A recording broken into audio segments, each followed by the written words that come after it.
Hello there, and a warm welcome to this, the landmark 250th edition of DF Direct Weekly, our weekly show where we discuss the latest gaming and technology news. And boy, have we got a big show for you, but no actual celebratory content whatsoever. We're just going to plow on with the news. Joining me, first of all, Alex Battaglia. Hello. Hey, Rich. I could be doing better, but I'm here. And I'm excited to talk about 250th anniversary DF Direct. Okay, fair enough. Oliver Mackenzie, hello. Yes, a pleasure as always, Rich. I can't believe it's been 250 of these. Kind of crazy. Yep. Yeah. Mm-hmm. And of course, it's very special for you in particular because you've edited most of them. Yes. I've edited all of them since 64, I want to say, 68, something in that. Wow. Okay. Amazing. So we're going to have another anniversary special at the 264th episode. It's 200 Oliver episodes. Amazing stuff. And joining us until he can't take it anymore, John Linneman. Yes, I had to be here for 250, even though I'm cramming away on finishing the second part of the Xbox 360 Spectacular with a lot of amazing stuff on, weirdly enough, the sports games, which turned out to be among the most interesting content of the whole lineup. So you'll just have to watch that video to find out, because if you like low frame rates and tearing versus 60 FPS on last gen, you're going to be like, oh man. What a day. Okay, great stuff. But before we crack on with our first news topic, let's take a look at this. This video is brought to you by Digital Foundry and Ludeo. So here's an interesting idea. What if you could check out a game within seconds as a quick sampler, no installation or logins required? With Ludeo, you're able to do exactly that by near instantly playing bite-sized moments from games within your web browser. Just click the start button and away you go. It's all achieved through cloud streaming, where Ludeo's unique SDK is able to integrate with many of the industry's major engines. Think of them as instant demos. Jumping into Robocop Rogue City, for instance, Ludeo pits you against a 2-minute challenge to take down every enemy in sight, all played with a keyboard and mouse within your browser. This sampler of Hitman, World of Assassination, also gets a challenge within a time limit, while smaller scale titles like Redacted get a moment in the spotlight. It's all in beta right now, and while there's room for Ludeo to grow, there's clearly loads of potential in the concept. From a player viewpoint, it removes friction between first hearing about a game and going hands-on with it yourself. It's an immediacy of access that plays to the strengths of cloud streaming. And from a developer standpoint, it offers another unique way to engage with players to improve a new game's discoverability to an audience with instantly accessible gameplay. But I'd be curious to hear your thoughts on Ludeo. So to play these moments right now, check out the links in the description below. And now, back to the video. Okay, so the big news of the week is that Valve has basically put out an announcement concerning the pricing and release date of the Steam controller, the Steam machine, and the Steam frame. And the announcement is that basically there is no announcement.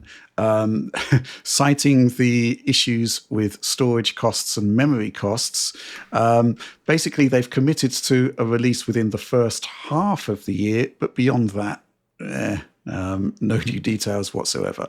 Oliver, kind of to be expected, I guess, but disappointing nonetheless. Yeah, it's kind of to be expected, although when I spoke to them, they were pretty firm about an early 2026 date, even Q1 2026. So I think this is like a kind of subtle delay. I suppose that's still within the scope of first half of 2026, but I think you can probably take it as read that there's been some kind of delay here. And obviously it's kind of a reality check, because they are saying that these products will be impacted by higher RAM prices.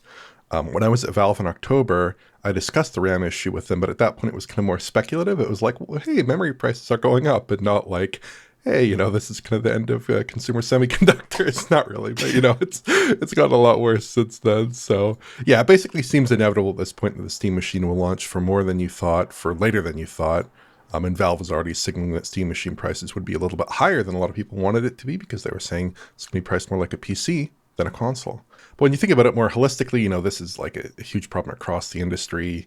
RAM prices, SSD prices, advanced packaging, wafer capacity, it's all being strained by the data centers.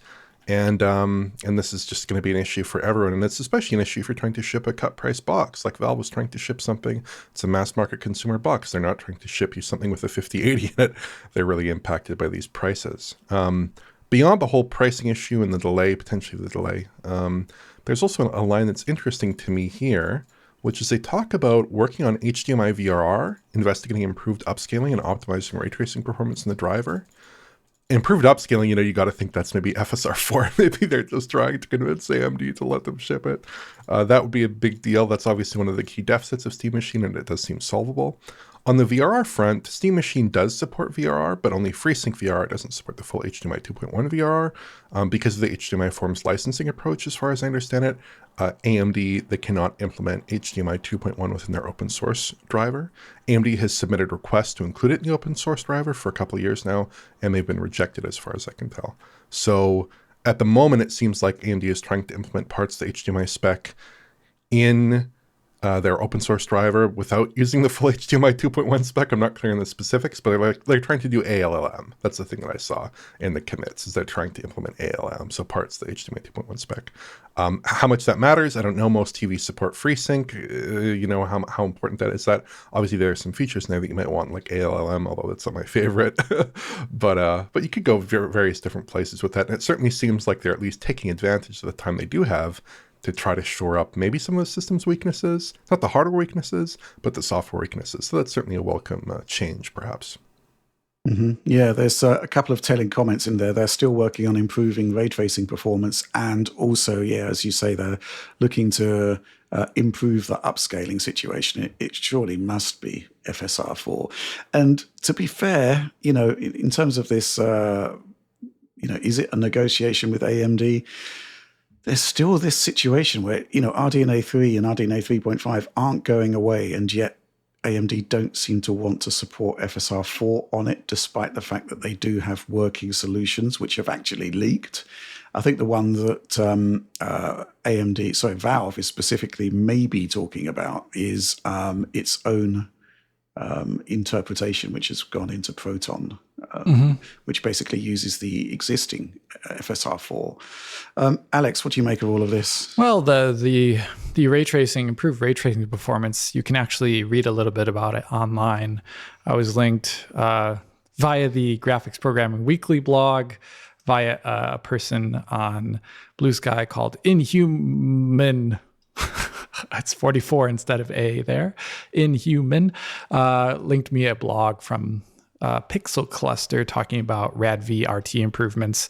And it has to do with a lot of stuff, but basically stalls and the way the driver automatically compiled things down. So there are going to be improvements there. This blog will maybe be showing on screen right now if I send it to Oliver. And there's a lot of stuff there. Basically, a lot of it actually does have to do with Unreal Engine, which is interesting. But it's not like a problem with Unreal. It's a problem with the way the driver's been doing things as to date. So that's pretty interesting. Coming back to the topic, though, of Steam Machine itself, one thing that I do not like about this press statement, and it's fine, they're going to have to delay it. They're going to have to increase the price. This is all stuff that just makes sense nowadays. But I still don't like that they're saying, in our testing, the majority of Steam titles play great right. at 4K 60 FPS with FSR on Steam Machine. FSR is very nebulous. They probably mean FSR 1 there. I'm not going to lie.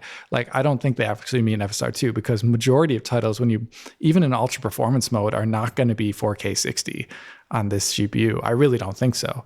There's just too many variables there. And even then, that's not like a visual output you'd want. I see what you're saying, Alex. You're suggesting that maybe, because they do have FSR baked into the OS. Right. As a filter. Yeah, they don't say FSR 2 there or whatever.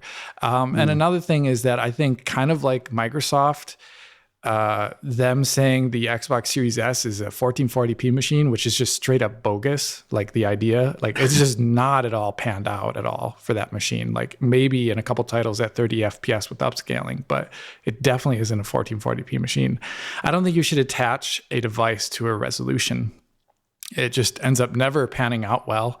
And just gets you into trouble. And it just makes you look kind of silly when the thing comes out and everyone's like, this doesn't run Alan Wake 2 at 4K 60, you know what I mean? So, that I just don't like that. I wish they would distance themselves from those original statements. Instead, they're kind of doubling down on it here, which makes me less than happy to see, especially when this thing comes out. It's going to be more delayed than before, and there's going to be even more heavy to run Unreal Engine 5 games by that time. So, yeah, I just really wish they would change their tune here. John, thoughts? I agree with you, Alex, but at the same time, when you look, I think they're just judging the Steam library as a whole, and like most games are Yeah. not UE5 games, right? And like even on the Steam Deck right now, like a lot of games played great. More do than don't, I would say, versus because not everything's high end, but there's even nobody would claim the Steam Deck as a 4K 60 machine, but it can technically do that. It just depends on the game. But I agree, like I don't like tying resolutions and frame rates to a specific piece of hardware unless it's Sega Model 3, in which case, yeah, by all means, like everything's 60 on there. But with especially like we've seen it with consoles where like they're like, oh yeah, we got the 4K machine, or we're gonna put 8K on the chip or the box or something. That's stupid. It never pans out. And PC, it's even less so, I would say, because yeah, it's just this is not going to be a machine where you can promise that across the board. No. Even if a good number of titles can do it. So, and the FSR thing is rather nebulous, but I think this is interesting. But reading through the whole FAQ that they just put out, but my eye was drawn to above that is the Steam frame, because I've been hearing things about the Steam frame and it continues to excite me. It does seem to be pretty capable hardware in terms of what it can run on the device. And it seems like we're going to have some pretty cool stuff there. But they mentioned specifically the thing about glasses. And I've also heard that people were having issues with glasses in terms of like with fitting in there properly. But, and this is very important, they have specifically said that they will try to make prescription lens inserts available ahead of launch. And as somebody that always uses prescription lens inserts on my VR headsets, this is a godsend. And if they're saying this out of the gate, that suggests that the headset's designed in a way to allow easy attachment, like the Quest 3 versus PSVR 2, which was pretty bad for that because they didn't really take it into account. And so the lenses just kind of have to like sit on there, and it's not great. But this all got me wondering about combining Steam frame and the Steam machine and how effective of a combination that might be, because that seems like an interesting kind of use case. You'd have like a portable little PC that could potentially do VR where you need it. So even if you can't run all your VR games on the headset locally, even if there's going to be some, conceivably this would be akin to like carrying around like a portable GPU with your laptop, right? You got your little Steam machine in a little box. You could take it somewhere or wherever you want to go, and then that just becomes your wireless like processor for PC VR. And there's no reason I don't think you could run. I mean, I don't see any like potential issues in terms of supporting even demanding games like Half-Life Alyx, of course. Right? Like the Steam machine should be able to handle that just fine. Mm-hmm. So yeah, absolutely. Yeah, I mean, curious stuff.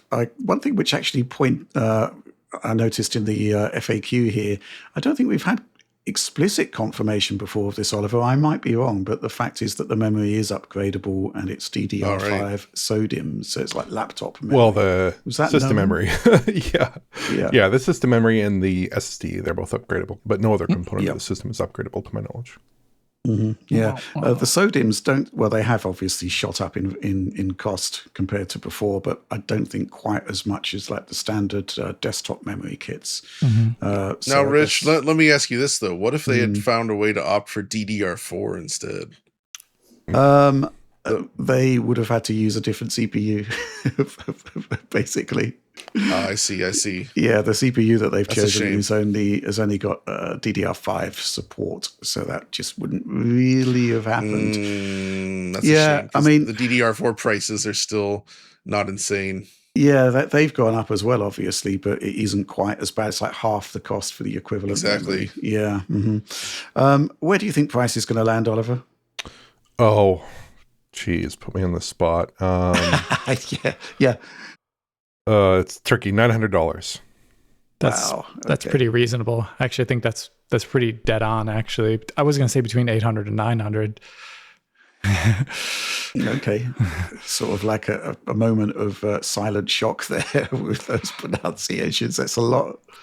900 would be crazy to me if I heard that back in October, but now I think it's like if it was 800 before or 750 before, could it be 850? Could it be 900? I think it definitely could.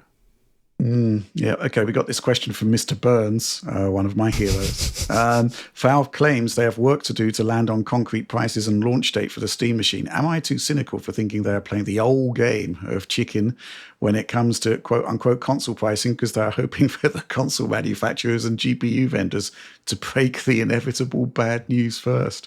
What can Valve actually work on, given that RAM and storage pricing are actually unlikely to go down before 28, 29. Yeah, well, I don't think they're actually comparing themselves to a console anymore. They've put out very firm messaging that, they want to be compared to like the cost of being able to build this machine for yourself.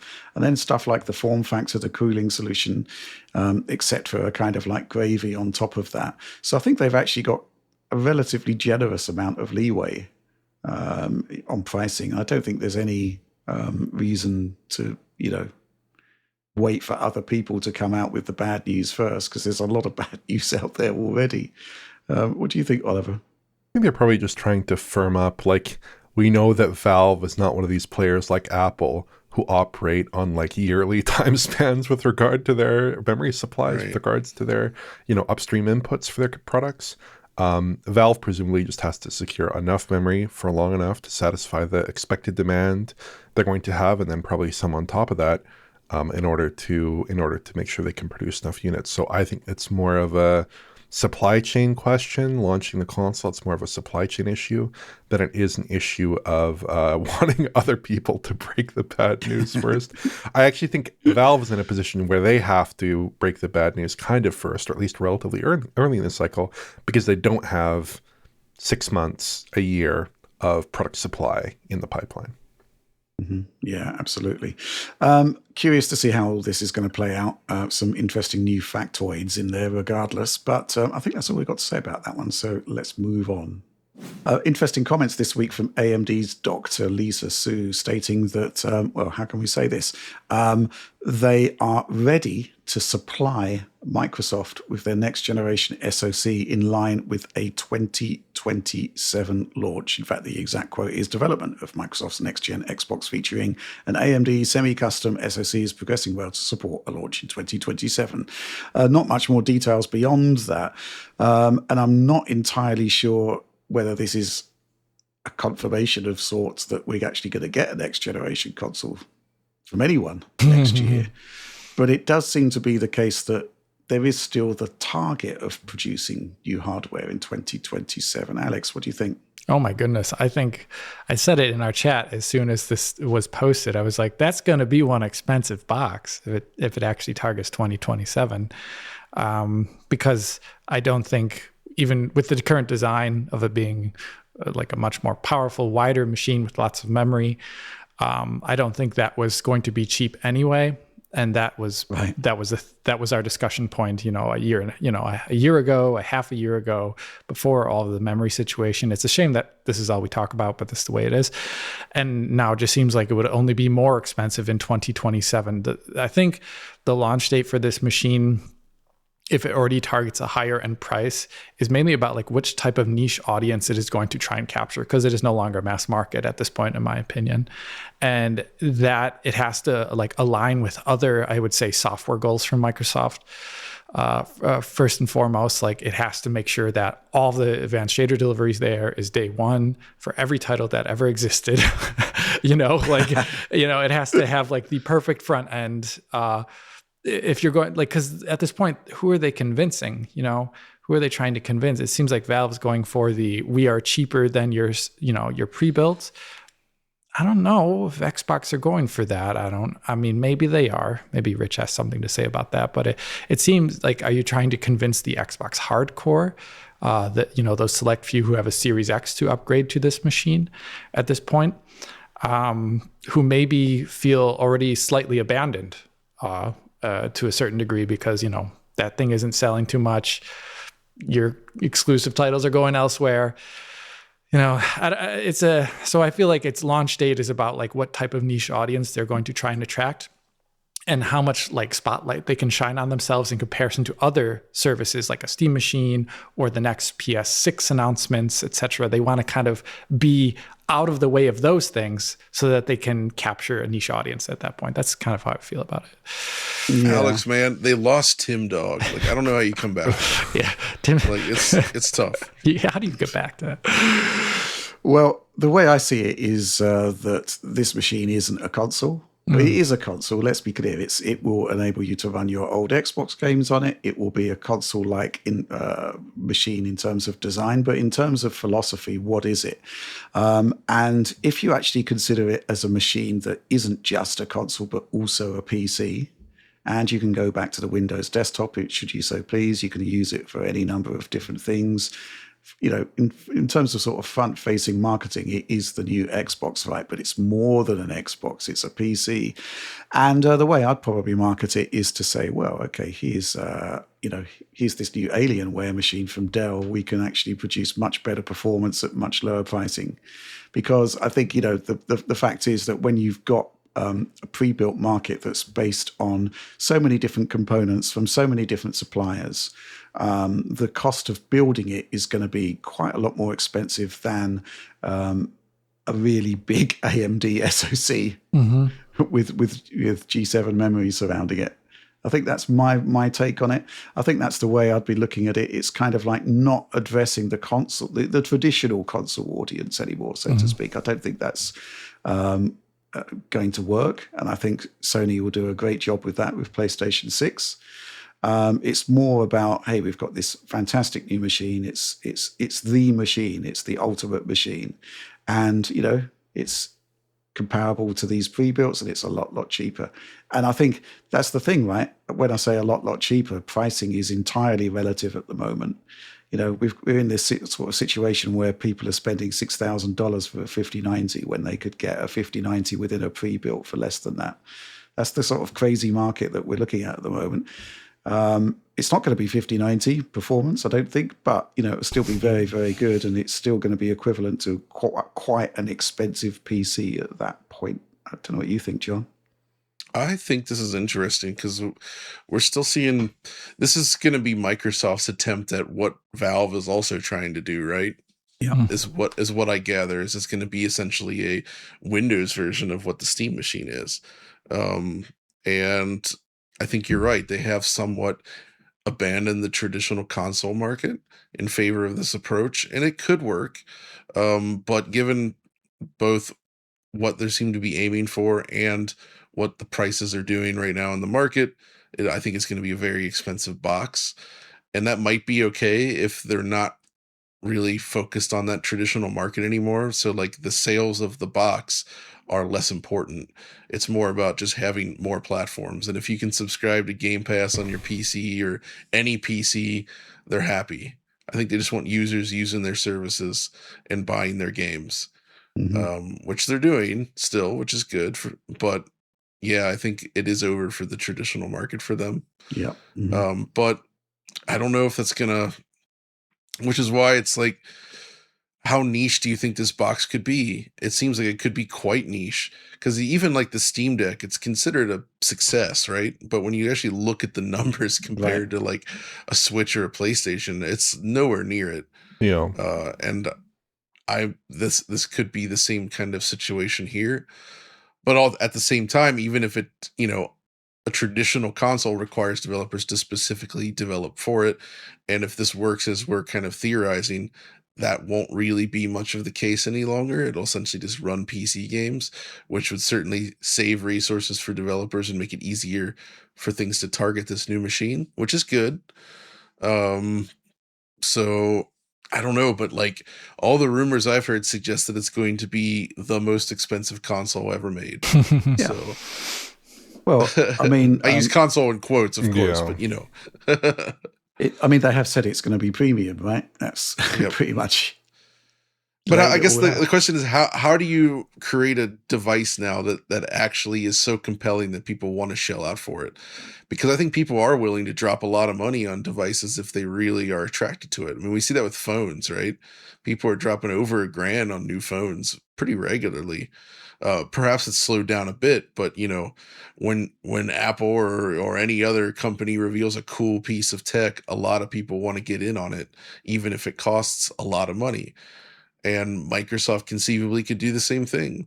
I'm just not sure what that looks like yet. And beyond that, like how much can they make this work without running into the typical Windows issues, right? Mm-hmm. Because it's still going to be Windows 11. I mean, Microsoft can make this machine, but the end game has surely got to be quote unquote domination of the whole PC space via Windows. Otherwise, it doesn't really work. And they've got a lot of work to do on that. Yeah. Because, I mean, John, you were complaining about your monitors this morning not working properly. Yeah. I mean, and they work fine with Mac OS. Yeah, they do. I've complained a lot about Windows, but I really think I do feel like there's been this major shift in the company in the last few years, and I do think the focus on AI is certainly partially to blame for it. But I think decisions being made at the top are genuinely starting to have pretty negative repercussions on Microsoft as a whole.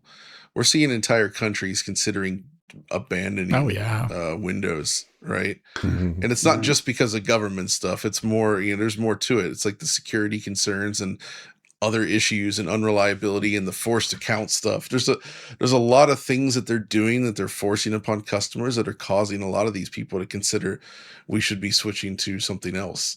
And that's not good for them.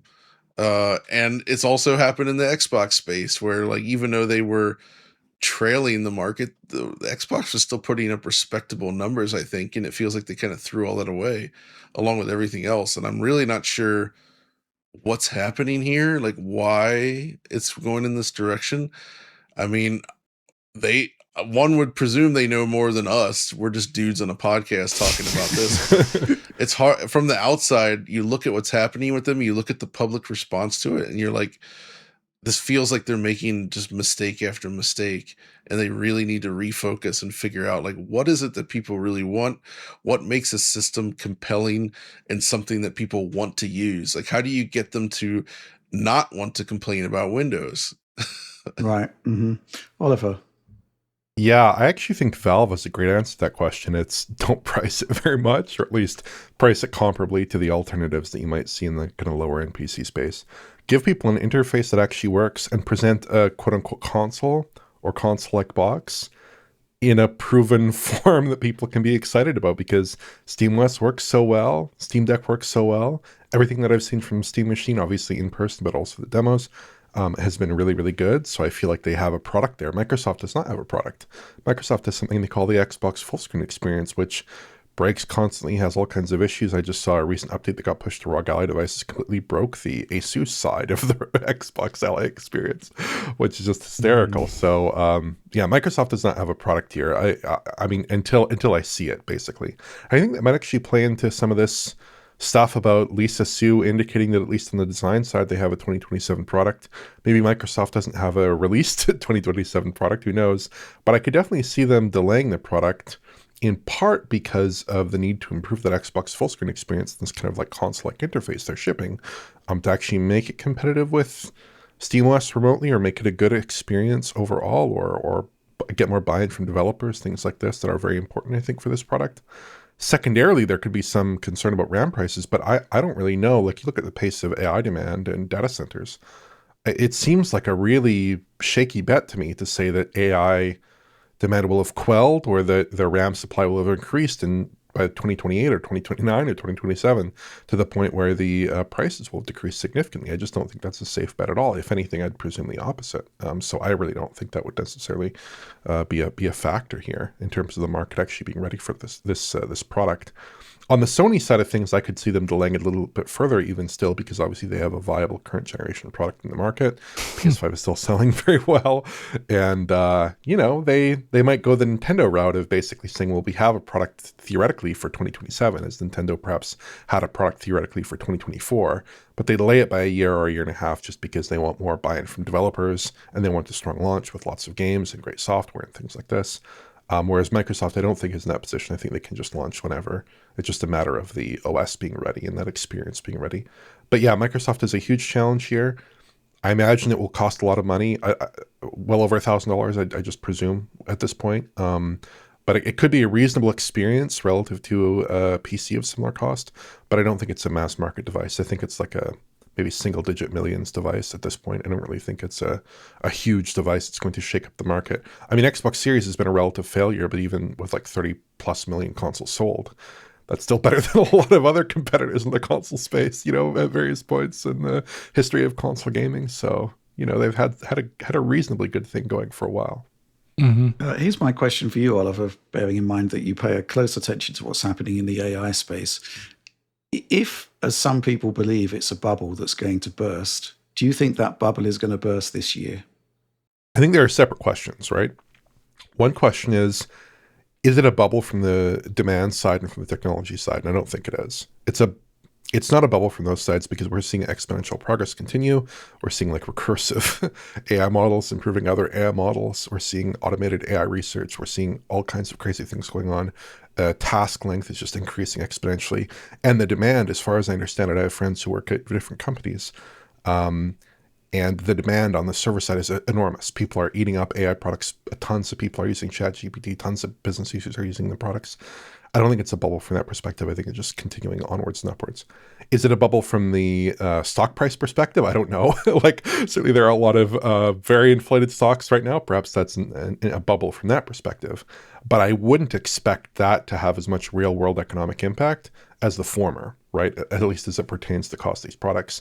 I really am not seeing a world in which in the short term, the RAM supply issue is obviated, is gotten rid of.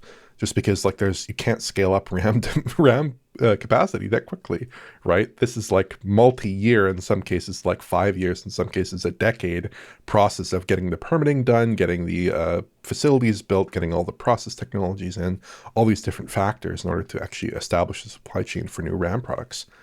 I don't think it's going to happen anytime soon. So yeah, I don't really think this is the kind of, I think it could be a bubble from a stock price perspective, but that isn't the kind of bubble that when burst magically returns RAM to prior prices, right? Okay, we got this question from Anxiously Chronoed Figured. Hey, DF crew, when Lisa Sue says this is fine about the Steam Machine and Nextbox, do you think she's drinking coffee and wearing a yellow hat while the RAM prices burn around her? Cheers! Exclamation point.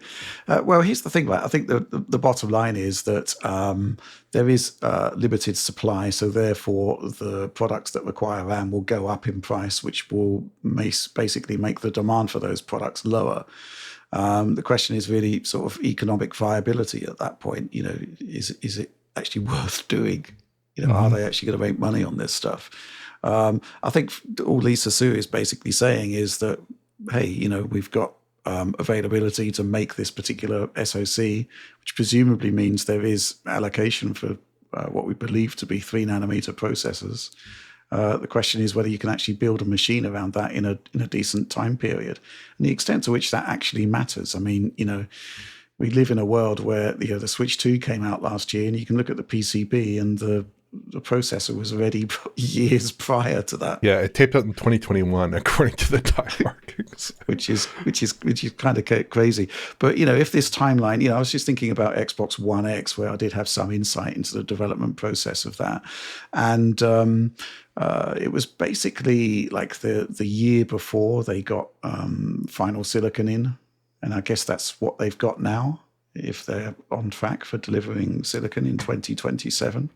So, I was just remembering those stories of how they put together a bunch of PCBs with chips on them and made an Xbox One X for the first time.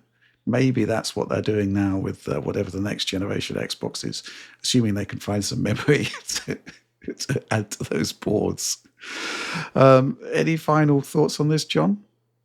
Not really. I'm just curious to see where it all goes. Yeah. Hopefully we'll find out soon enough. Absolutely. Okay, let's move on. Okay, so it's the day after the latest Nintendo Direct, which highlighted a bunch of ports. Obviously, we're really interested in ports, right? It's a really interesting way of seeing what's happening on Switch 2 and getting a sort of bird's eye view of how developers are coping with the new hardware. Lots of new games to talk about here. Oliver, you've been doing a bit of preparation work on this. What do you want to talk about first? A little bit. I have some more prepared materials we can talk about a little bit later. But the first game I thought was really interesting here is Oblivion. And Oblivion is really interesting. It's obviously a highly demanding port. It's a port I was joking about the day before in the DF Discord as to like, wouldn't this be a crazy game if they announced this? But they actually did announce it, to my great surprise. The first thing that sticks out here is that there's no anti-aliasing, at least for large portions of the trailer. That doesn't really work in a modern game with lots of dense geometry, lots of pixel-thin details, specularity. It looks raw and kind of broken. And you can even see in some elements like Uriel Septim's hair, right, which is heavily... They're leaning on the upsamplers and leaning on the anti-aliasing to resolve that correctly. And it's not being resolved correctly at all because there's no apparent anti-aliasing. Fortunately, that means for us, it's very easy to pixel count, some of the easiest pixel counting I've ever done. And it counts to 1080p at 30 FPS here, at least in the footage that we have.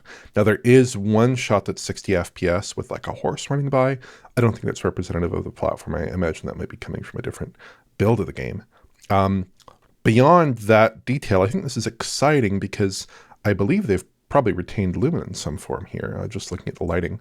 Not for specular, they seem to be using SSR there from what I can tell, but there are a couple of interior shots that look pretty rich, and I kind of think they probably have retained lumen here, at least, which would be quite a nice sight on Switch 2. There are a number of shots here that look like they have a good indirect diffuse lighting contribution, but there are some other shots that look a bit flatter, and there is some variation in the anti-aliasing coverage and obviously in the frame rate like we pointed out earlier. So I'm kind of wondering, is this maybe a very stripped back lumen that doesn't work in some circumstances? Maybe we're seeing some footage that's not representative of the current state of the game, or might be smuggled in from other console versions. Overall, though, my biggest worry here, it doesn't really come down to the game engine as much as it comes down to the port in particular, the remaster in particular, because Oblivion Remastered is still in rough shape on PC and consoles. It hasn't been updated since July 2025. So what would you expect from this kind of like Frankenstein of a game on Switch 2? They're showing off footage in this trailer also that doesn't really expose some of the game's critical weaknesses, like its traversal, the kind of world partition issues, the traversal that you see in Oblivion Remastered on PC and consoles. They're not stressing out the engine in those kinds of ways. So this looks okay, minus the kind of absurd and frankly ridiculous lack of anti-aliasing. I don't know what's going on there. There are some shots in the trailer that do look anti-aliased, but a lot of shots that look totally raw. Beyond that, it looks interesting. I'm just flabbergasted. Like, are they going to get this game in saleable shape on Switch 2? And are they ever going to update the existing console and PC versions of the game? It's kind of an open question at this point. I hope they do something about that. I don't know what to make of that footage. It does seem to be maybe two different sources. Yeah. Possibly more. Alex, thoughts? Yeah, I think this, I don't want to call a stinker before it comes out, but... the issues that it shows on other platforms are agnostic of how much power you throw at it, like the stuttering when you move across the game world and whatnot. And a device like Switch 2 with its CPU isn't its strongest portion. Right. I don't see very good things for this when it comes out. I just don't think the product is there for it. And no amount of settings you can turn down on PC will help you. And I think that doesn't bode well for this device in particular. I'd be very curious to see just like what happens when you get out to the open world after the initial dungeon escape, just to see what that is even like, because, you know, they're showing, I think it is mixed footage from other platforms here in some places, but you know, there's that one shot of them with the monkey next to the bridge. Yeah. That's what I think the game's going to really look like most of the time, probably in between the 20s and 30s. That's what it does. I mean, just looking at those other platforms, Tom's coverage of it has been just like, oh gosh. So I don't think it's going to be very good here. It would be, if it did end up shipping with Lumen though, it would be kind of interesting just to see what that is from a technical perspective. If they've integrated the latest version of UE, which will have that tuned down version of Lumen, or whether they have custom side, not really custom, but like if they've just turned down a whole bunch of sliders of the original, you know, like non-pro based Lumen to get it running, if that is the case, or if it's something else entirely. But that will be all stuff that bears out when we finally get our hands on it, whenever that will be. John, what do you think?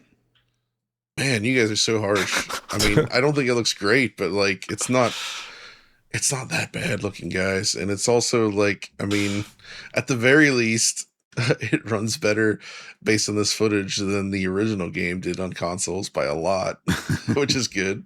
Not that that's the most useful metric, but yeah, this game runs like very poorly on those original platforms. I mean, if they can get a 30 FPS 1080p kind of experience going, even if it's stripped back visually, I still think it looks okay enough as far as like a Switch 2 portable game is concerned. Like this is the exact kind of sacrifices you're making when you're playing stuff on a Steam Deck, right? Like you gotta crank that bad boy down. Yeah, but the experience And of the playing this game on a Steam Deck is pretty miserable. Like it's just not a good version. This looks better than that. Yeah. I would say. So, I mean, if we all have the choice, you know, if I'm gonna play it, I'd play it on a PC or whatever. But not everybody has that choice, and I think it's cool to bring this to more people. Yeah, okay. And it's, you know, given the demands of Unreal Engine and the demands of this specific game and the problems it has elsewhere, if it can look and run like this, like at a pretty stable 30 FPS, that's not so bad, I would say. I actually think the next thing we'll probably talk about, the Fallout 4 anniversary, is a bit more troublesome. Okay, well, considering its age. Let's talk about Fallout 4. What do you think of it? That one. Oof. So that, I mean, that's an Xbox One, PS4 era game, and I feel like it looks pretty rough and chunky here. Like it still looks like Fallout 4, but it's more pared back than I even expected, I suppose. But this was never a super smooth running game either on its original platforms, and Switch 2 isn't so far beyond them, I guess. Wait, please don't make a video getting angry about that. Yeah, it's Fallout 4 though, and I think it's cool that it's coming to the Switch 2 as well. It's a good idea.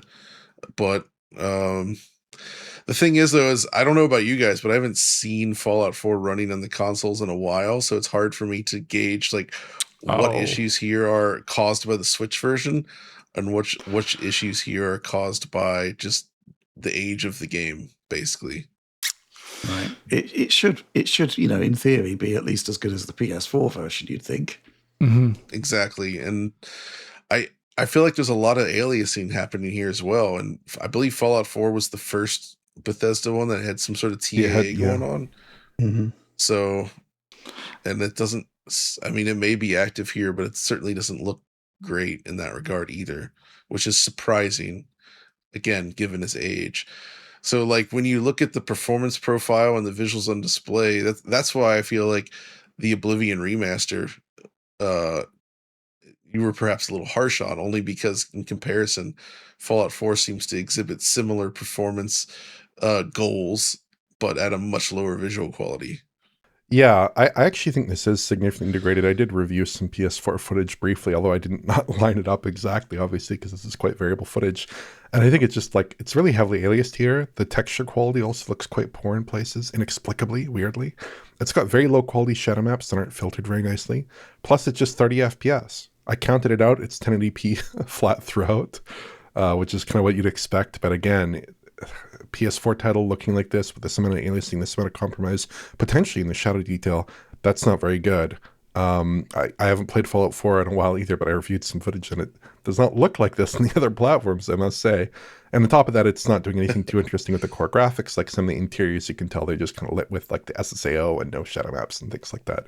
So I'm disappointed. I'm actually really disappointed. Now, Oblivion, I will grant, UE5, totally different situation. But with this game, I'm seeing a port that just does not look up to snuff. Does not look up to snuff. And it's releasing soon, too. I think it's on February 23 or 24th or something. It's coming out very, very shortly. I also felt really bad, frankly, like really, really negatively about the Skyrim port because it had awful input lag. They've just tried to fix it by removing the frame rate cap, which is just miserable. They didn't do LFC VR or anything exotic like that in handheld mode. So it's horrible everywhere, basically. It looks nice, which Fallout 4 does not look very nice. It looks nice, at least with the enhanced visual features and the DLSS support and all that good stuff, but it doesn't play very nice. And here I'm just wondering if we might get the worst of both worlds there. So I really, when I look at Switch 2 and I look at its pedigree in PS4 class software, I usually expect it to be beyond the PS4, at least in docked mode, substantially, like with a game like Grid Legends that John and I covered. It's well beyond PS4 there in docked mode. We should be seeing something similar here, and instead we're seeing quite the opposite. I agree, and that's the thing about this situation is one, it also makes you wonder about. I don't know if they're even attempting it, but imagine if they're trying to bring something like Starfield to the Switch 2, how much trouble that must result in given the situation here. But beyond that, I mean, just in the face, when you look at this and then you consider what other developers have achieved on the Switch 2, like, of course, we go back to Star Wars Outlaws, Cyberpunk, and even Cyberpunk, right? Like, I feel like they achieved genuinely tremendously good visuals at very acceptable performance levels on the Switch 2 with decent image quality.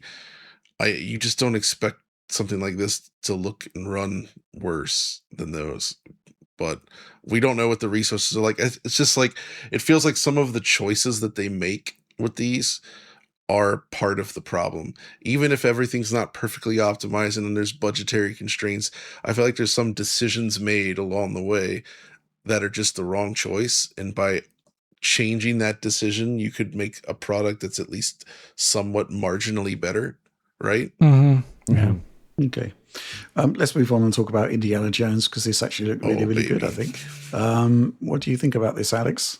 Well, this is really cool because Indy, it did target 60 FPS on current gen, which I think is one of the great reasons why it scales more elegantly to Switch 2 than a game which had a primarily 30 FPS target. And you can imagine there that if you just targeted half the frame rate, kind of like we saw with the Doom ports for the last Switch, that it gives you a lot of leeway to actually bring the thing to the console itself. And that's what this footage looks like here.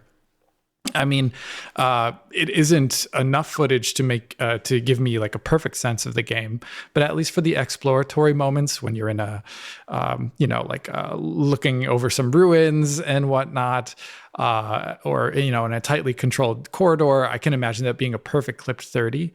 But I'm very curious about like some of the other areas of the game. Like there's some like the Giza Market is very heavy, as well as at the Vatican, there's the main square there with all the guards patrolling. I'm very curious how those areas of the game will run more than anything else, because they were very CPU heavy on PC. Ryzen 5 3600 was just about 60 there, with clips going down when you'd walk around occasionally. And it was also very memory intensive in those areas. And the Switch 2, while having more memory than last gen consoles, we've already seen at least maybe twice now people mentioning memory capacity as a reason why they would not have a feature here or there or something on Switch 2. So that was one of the areas, like in the main square area, like you could play through the first level of the game and it'd be very fine on an 8 gigabyte GPU at pretty great settings. But then you'd get to that main square and you'd have to start turning off stuff like hair at a distance, you know what I mean? Like, so it started getting more intense as you got down. So I'd be curious to see like what that means, for distance rendering, all that. And one thing that I'm really happy about, I'm presuming we'll see it more in full when the game comes out, is how they scaled down their GI solution to run better on Switch 2, because that's one thing that drove the entire game's visuals, and they can't take it out. So how are they scaling it? Can we get a ray tracing confirmed proclamation from this footage? So I would say the one thing that's kind of more obvious is I don't think the contact shadowing is as good in the Switch 2 footage as you would see in the normal game with the normal GI pass that you'd see on consoles. It was actually pretty all right, especially after they patched it. The first patch for the game, it got better. So I would say, like, to have it running in the first place, they have to have it. I don't think they wouldn't use it. But it is, I already say it looks notably degraded over what I saw on Series X is what I compare to primarily. Okay. And Oliver, anything to add? This looks good. I did not avail myself of any direct comparisons, unfortunately, but it seems kind of like what I would have expected from something like Series S, but running at 30 FPS. There may be some cuts on top of that. Like, I didn't notice SSR in the footage in the water segment, so perhaps that's been cut here as well. But it definitely looks like Indiana Jones. No huge rendering cuts. I'd say to the extent they've cut down any particular piece of rendering tech here, it's a lot less notable than we saw with the Doom ports last generation, for instance, on Switch 1. I think it looks very much identifiably like Indiana Jones in a really clear way. I don't think there are huge cuts here at all. And the 30 FPS is helped by having a really high quality motion blur as well, and quite a good amount of it. So that looks like it'll actually feel pretty consistent in motion, presuming they can hold to that 30 FPS target with that motion blur. That might be quite nice. Now, there is one shot, I saw some people speculating about it at the very beginning of the trailer, that shot with like Indie Shadow. It is a 60 FPS shot. I'd have to think that's snuck in from another platform, or it's otherwise just not indicative of the game's overall performance target, because that is just like a one errant shot in a trailer that's largely composed of seemingly Switch appropriate 30 FPS footage. Okay, John? Yeah, I think this actually genuinely looks amazing. This game is still beautiful, and I love what they're doing here with the Switch footage. I think it's like they've brought over the visual fidelity almost completely. Losing SSR, it's not the best, but the SSR was never the best thing about it either, I would say.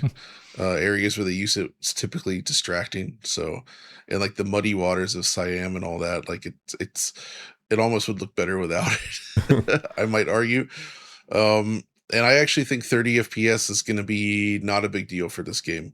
The loss of 60 for Doom last gen, and if they do Doom the Dark Ages as well, I think going to 30 there is more of a big deal. But Indiana Jones is not really an action game.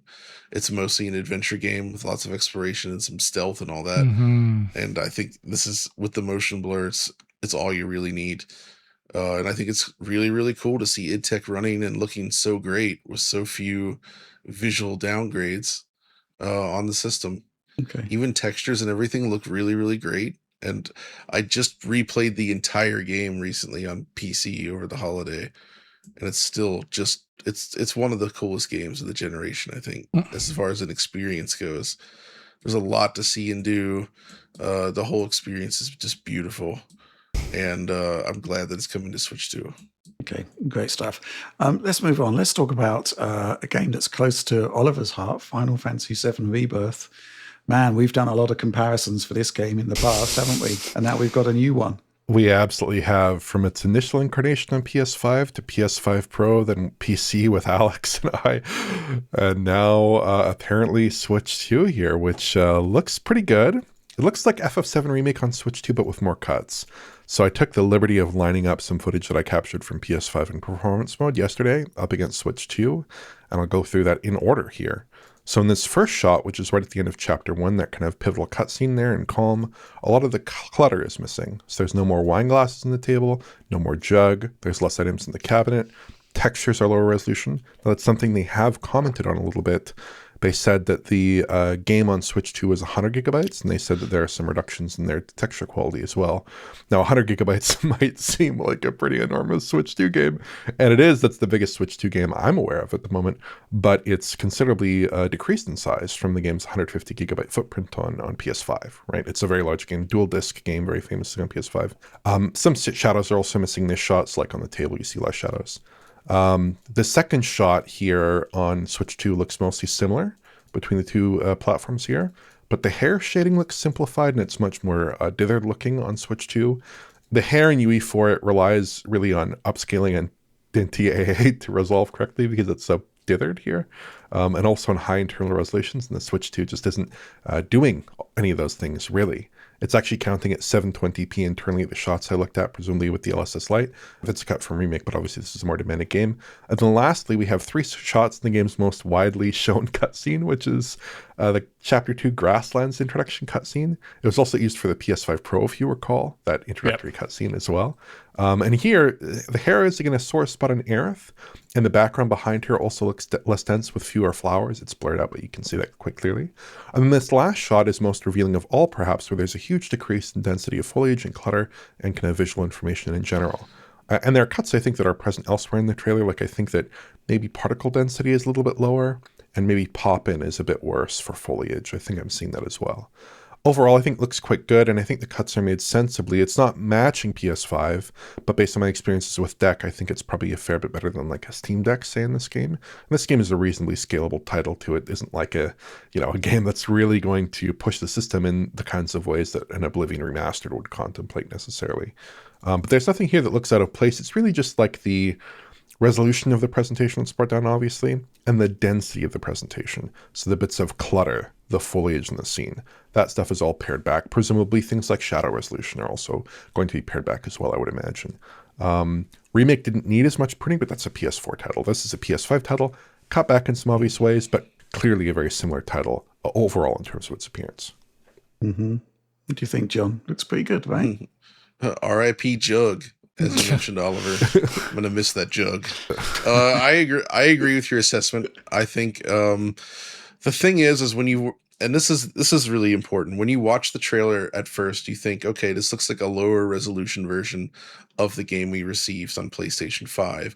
When you actually compare the two side by side, as you've done here, then you actually start to see the cutbacks. But those cutbacks don't really register until you make that comparison, which I think is very key for games like this, where for just the person picking this up and playing it, they probably will not notice some of the missing details, little things like clutter, for instance. It's a nice touch, but I still think this looks suitably impressive and nice. The only thing I'm worried about so far in this trailer is that the frame delivery is rather unstable, and it's hard to tell whether that's a problem with the trailer, the fact that it's still very pre-release, or if there's something else going on. But a lot of those open world segments where they're driving around, moving around, it doesn't look very smooth. Remake slightly concerning. Remake also had frame pacing problems early on with its showings, and by the time it launched, it was perfectly frame paced. So I don't know if this is a pacing problem or if it's a performance problem in general, but if it is a pacing problem, perhaps we have a bit of a precedent for it being improved. That would be amazing. So they might completely fix that, which would be fantastic. But yeah, and I also noticed that this is selling at a lower price point, which I think is cool, because effectively, if you think about it, they're just sold Remake, and now you get Rebirth, and then presumably the third one will arrive in due time. And, you know, having consumers shell out $60-$70 for each one of these games within like a 2-year span might not go over that well. So like by reducing the price to, I think it's $50 that they're asking for this. That's pretty good. I think that makes this a title that people might be more willing to just pick up on a whim, which could be good for its long-term success here. But either way, it's interesting to see for sure. This is a weird game. This is one of those games though that I would say is also like a bit much, just in terms of there's so much here. I don't know what you think about that, Oliver, but like it just goes and goes and goes and goes. And there's some serious Nomura stuff happening in the story. It's a lot. Yeah, it's a lot. I kind of preferred the propulsiveness, even though it covered a much smaller span of the original title of Remake to this game. Yep, same. And I also did not like the focus on minigames too much. And I also had some issues with the graphical presentation that continued to annoy me throughout. Those would maybe be less of a concern on Switch, just given the assumed capability of the hardware. But yeah, it's more problematic than Remake. Remake was a very assured effort. This feels a little bit more all over the place. I am curious about image quality, though. It's hard for me to tell just looking at the trailer material, but if you recall, when this shipped on PS5, image quality was widely critiqued. Yeah. I found it very, very blurry, and it was only corrected on console with the introduction of PSSR, which is a sentence you can only really say for this specific game. But in this case, it genuinely was like a game changer. It massively boosted image quality.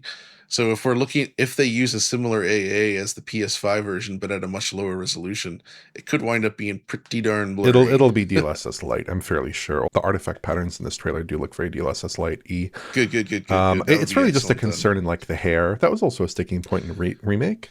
It's more of a sticking point here for sure, but I think it should look fine. Cool. Anything to add there, Alex? I mean, I think fundamentally we're in an age where games need to scale across more platforms. Meanwhile, at the same time, the switch to SoC is considerably more capable for this part of the generation than its predecessor was in sort of similarly contemporaneous times. So it makes stuff like this viable, and it looks all right. Yeah, it's also interesting because this game, if I recall, is actually a mesh shader usage game, if I'm not mistaken, on PC. Uses some kind of primitive shader on PlayStation, they said, but yeah. Yeah. I haven't actually profiled the game to see if that is the truth, but to say the least, I would assume, have some sort of port of that. to cover for the capabilities of the MPO GPU. This would be one where I'd be very interested in an interview to kind of suss out information about how it was done, because I think it is, in spite of the graphical issues that I think Oliver pointed out very well back in the day, I think this is also still pretty ambitious. Like when you get out to the open world and run around there, you do see that actually is pretty cool, and you go to the different towns. There's a lot going on there. I'd be curious to see if there's any NPC reductions or anything like that. But those all require direct comparisons to figure out. And maybe, like John said, in the end, if you don't have those direct comparisons, maybe they don't, occur in your mind's eye that is a difference or a problem at all. So maybe it's actually not a big deal. But in the end, I would say if they do hit a good 30, like they did in the remake, this would be really impressive. Good stuff. Let's talk Pragmata, John. Oh man, we're talking Pragmata. Yep. Yeah, Pragmata Malta is still very much high on my most anticipated games this year list. Love the demo. I think it's a really fascinating attempt at sort of a sci-fi shooter with some very unique mechanics. I'm happy that the game's actually come into fruition. It's also gorgeous, great use of RE Engine, and obviously, though, I'm most psyched for the PC version with its path tracing. I believe they will be offering. Yeah, but this is looking really darn good on Switch, I would say. In fact, the biggest cutback I would say looking at it is the hair. Yeah. They had to drop the strand hair feature, which was introduced, I think, in RE4 initially. And this is a case where it feels like the hair was almost not designed to be displayed without the strand hair system. Right. Whereas like in RE4, the non-strand hair was actually very, very good, and in some cases arguably better. But here with this character who specifically feels like she was designed to show off that system with that long flowing hair, it looks very, very cardboardy in the Switch demo. Also, some of the textures seem to have taken quite a hit, but all told, the performance level, it's 60 FPS target, right? And I think, Oliver, you spent more time with the Switch 2 demo here, but it looks like Pragmata. It seems to run pretty smoothly, and it's a good showing for RE Engine on the Switch too. Yeah, it's interesting you mentioned the hair there. I completely agree with you. I think that the hair is drastically simplified. I think it's card-based, and the hair physics and appearance look way better on PS5. Especially, I noticed I did a little bit of comparison here as the players were jumping, as my character was jumping up and down. I think you can see there that on PS5 and its performance mode here, the hair is flowing really beautifully. It's actually quite realistic, and it looks really nice. There's like a nice highlight on it, and it just looks quite high quality there. It is kind of a character of its own there with the child on your back, or the robot, I think she is. But then on Switch, there's some kind of movement in the wind, but it does not look correct.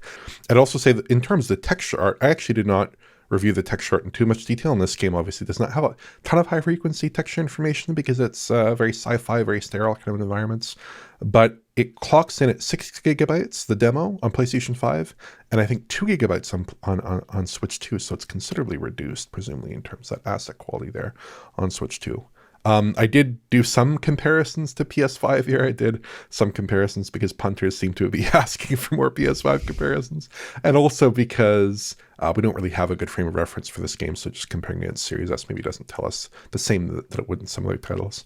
But the interesting thing to me beyond the hair is that the GI is simplified. So it's hard to say completely what's going on there. But Switch 2 is darker. The light is splotchier. And you see kind of like these weird splotches of color around more. It kind of reminds me of some of the compromises you see when you really drastically dial back a system like Lumen in Unreal, where you start to get that splotchiness and that kind of like underlit appearance everywhere. It's very stable lighting though, so I kind of wonder, maybe it's a probe-based RTGI. I'm not quite sure. Again, I'm just speculating here. This is just me looking at the game very briefly, but perhaps that's what's going on.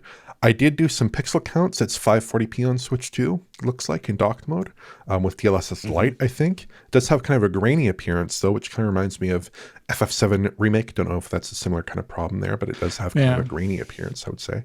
60 FPS, but with dips. I did some very brief performance analysis.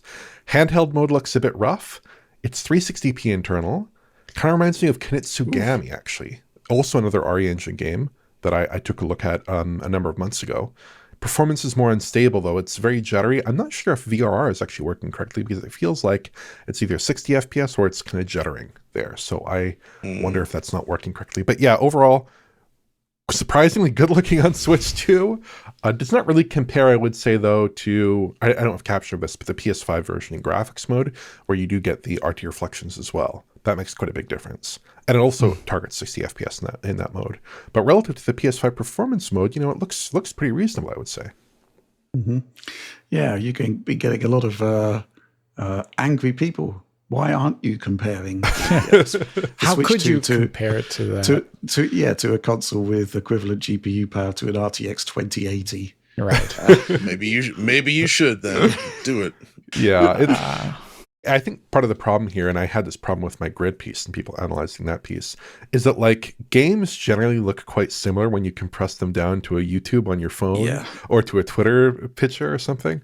It's just like when you look at the details on a big screen or up close, then you start to notice the differences. So like this is drastically cut down from PS5, that's clear. But it's also clear that it still looks good and it still looks broadly comparable if you aren't looking too closely. Mm-hmm.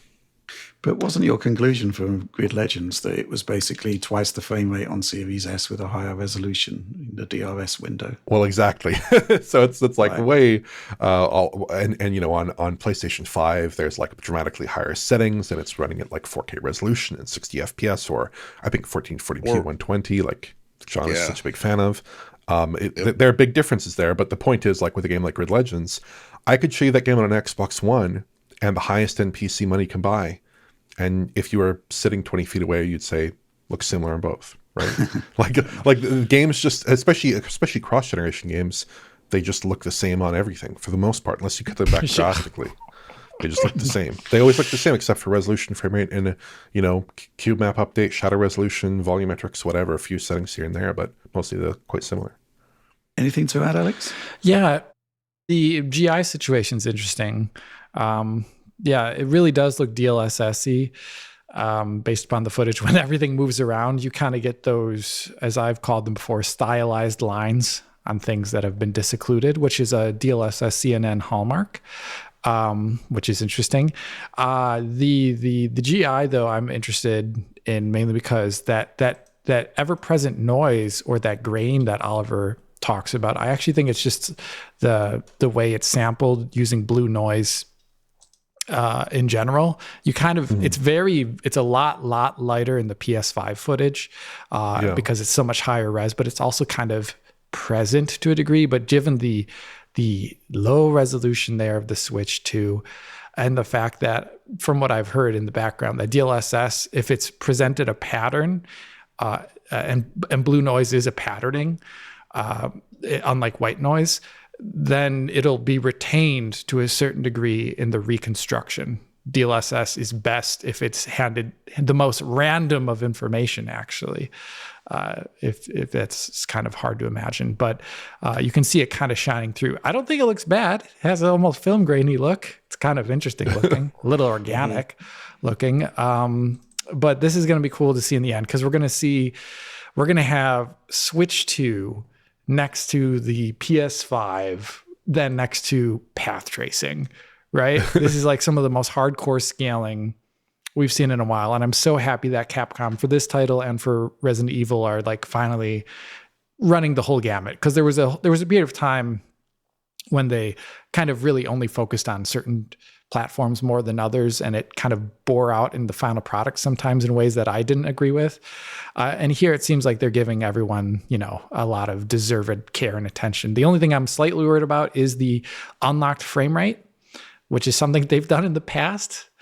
They haven't always been fans of 30 FPS locks in their games, and I think they're very, very important, especially for the docked play experience. So maybe that would be wonderful to have, if it is unstable, to allow people to cap it if it makes sense. Right. No VRR also on docked on Switch 2. Right, John, there's a few more titles you wanted to talk about. So let's summarize. Yeah, quick summary. One, Rave Racer's finally coming home. I've waited for like decades for this. Love this game. Play it every time I see it in the arcade.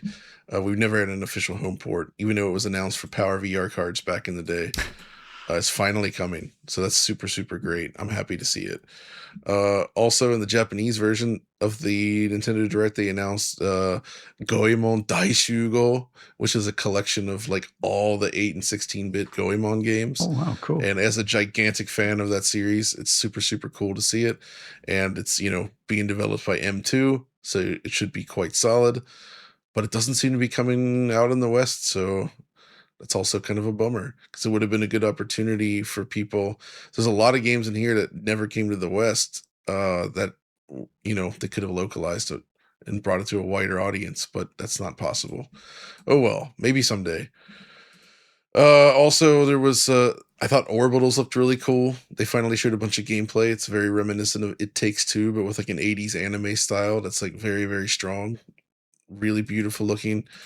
We also got to see a gorgeous looking conversion of Granblue Fantasy Relink, which was on my Game of the Year list, I guess, in 2024. And I'm really happy to see that come into the Switch too. Mm-hmm. Very curious to see how that turns out. And then I think, Oliver, you put Tales of Arise on there, and I guess that was also announced, huh? I do. I kind of conceptually have a bit of trouble separating Tales of Arise and Granblue Fantasy Relink. Perhaps it's a bit of my dementia here, but they just are very similar games in terms of their visual appearance, in terms of some of their gameplay systems. And I also covered both of them for Digital Foundry. Tales of Arise, my second video, I think, ever for DF, and That's right. Granblue much more recently. But yeah, I mean, Granblue looks like a 30 FPS, 60 FPS split based on the footage they have there. Hard to tell too much about the visuals, but some is 30, some is 60, so I wonder if it's dual mode. Maybe it's double Similar buffer. to PS5. Yeah, but PS5 was dual mode. goodness. It had a 4K 30 mode, I think, and a 1080p 60 mode. Would they do something here with the DLSS? That's kind of up in the air. Tales of Arise is less successful, perhaps, because it looks like it's running unlocked, which I'm not a big fan of. Hopefully they sort that out. But I actually really like Tales of Arise. It's one of very few recent big budget, like properly big budget, really exciting, high production value Japanese RPG games. Came out in 2021. Still looks brilliant, I think. UE4 title. Could be good on Switch too, but again, 30 FPS, 40 FPS caps. Use them and abuse them. Like, I don't want to see unlocked 60 FPS nonsense in dock mode in particular. Lean on DLSS, lean on these technologies, and deliver something that's a little bit more stable would be my kind of recommendation there. Okay, cool. I guess that's all we've got to say about the Nintendo Direct, but there was certainly plenty to say about it. John, you've got work to do, so you're going to be disappearing, I guess, just before we talk about the game that you really didn't like. I mean, I don't know much about the game yet, but I can say I don't love the Fortnite characters running around in it. But I'll leave that to you guys. Please enjoy discussing it, and yeah. Congratulations to all of us for reaching episode 250. So let's go celebrate. Okay, let's go play some Xbox games. Interesting reveal this week of Horizon Hunters Gathering from Guerrilla Games. Yes, the multiplayer Horizon game has finally been unveiled.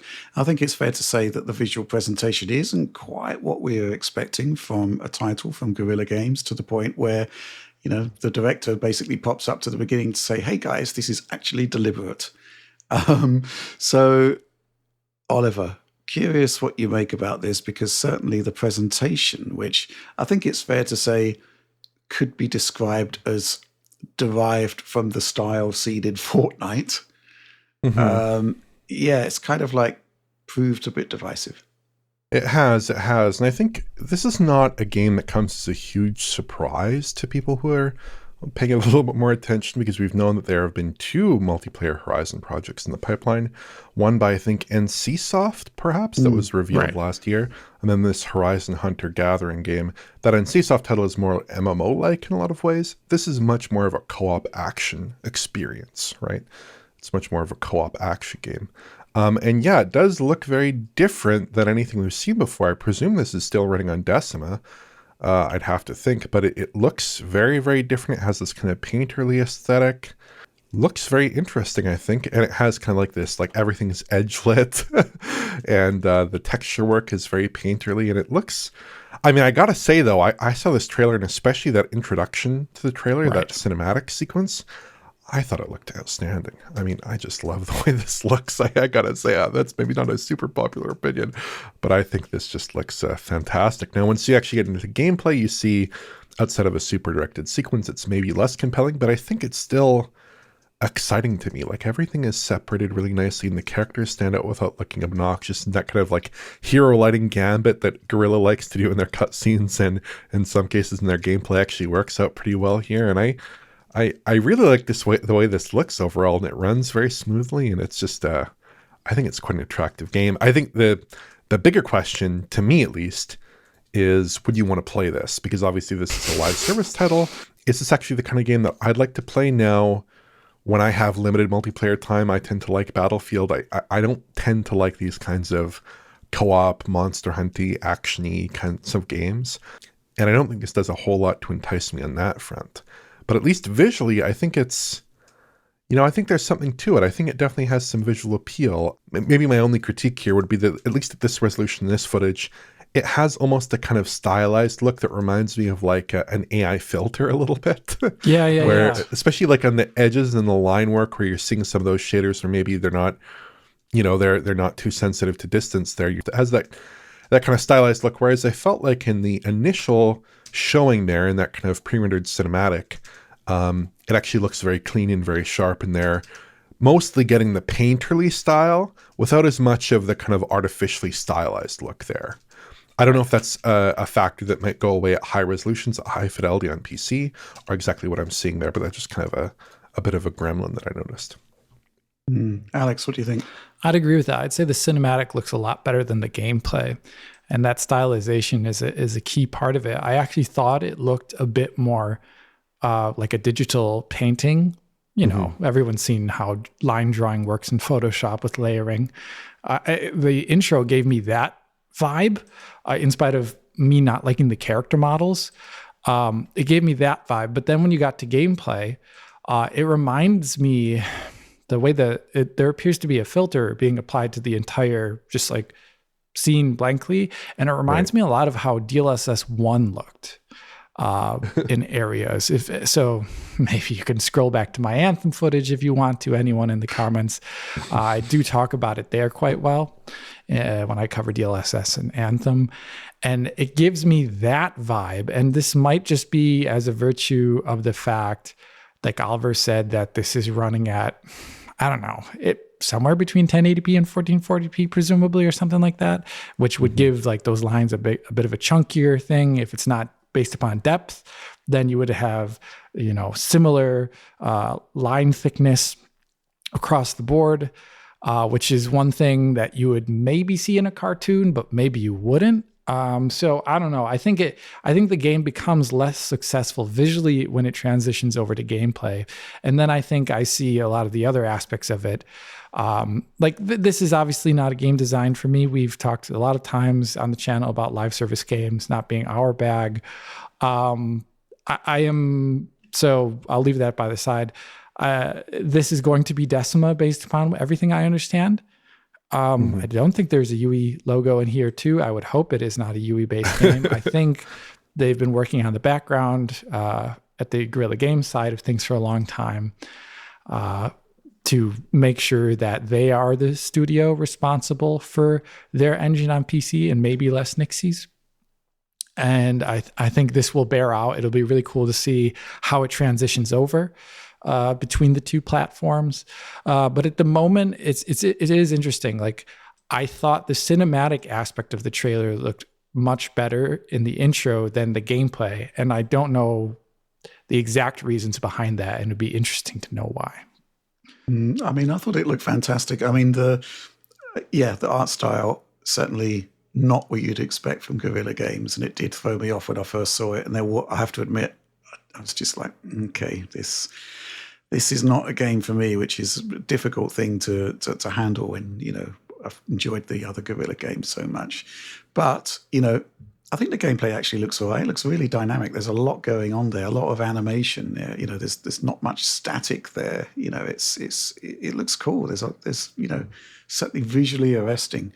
Isn't there a bit in there where it looks surprisingly like the storm at the edge of the island on Fortnite closing in. It does. That's one thing. Like, so when you start, as soon as you start having like blue or purple space lasers going into the sky and like stuff like that, it really does call back to the Fortnite aesthetic.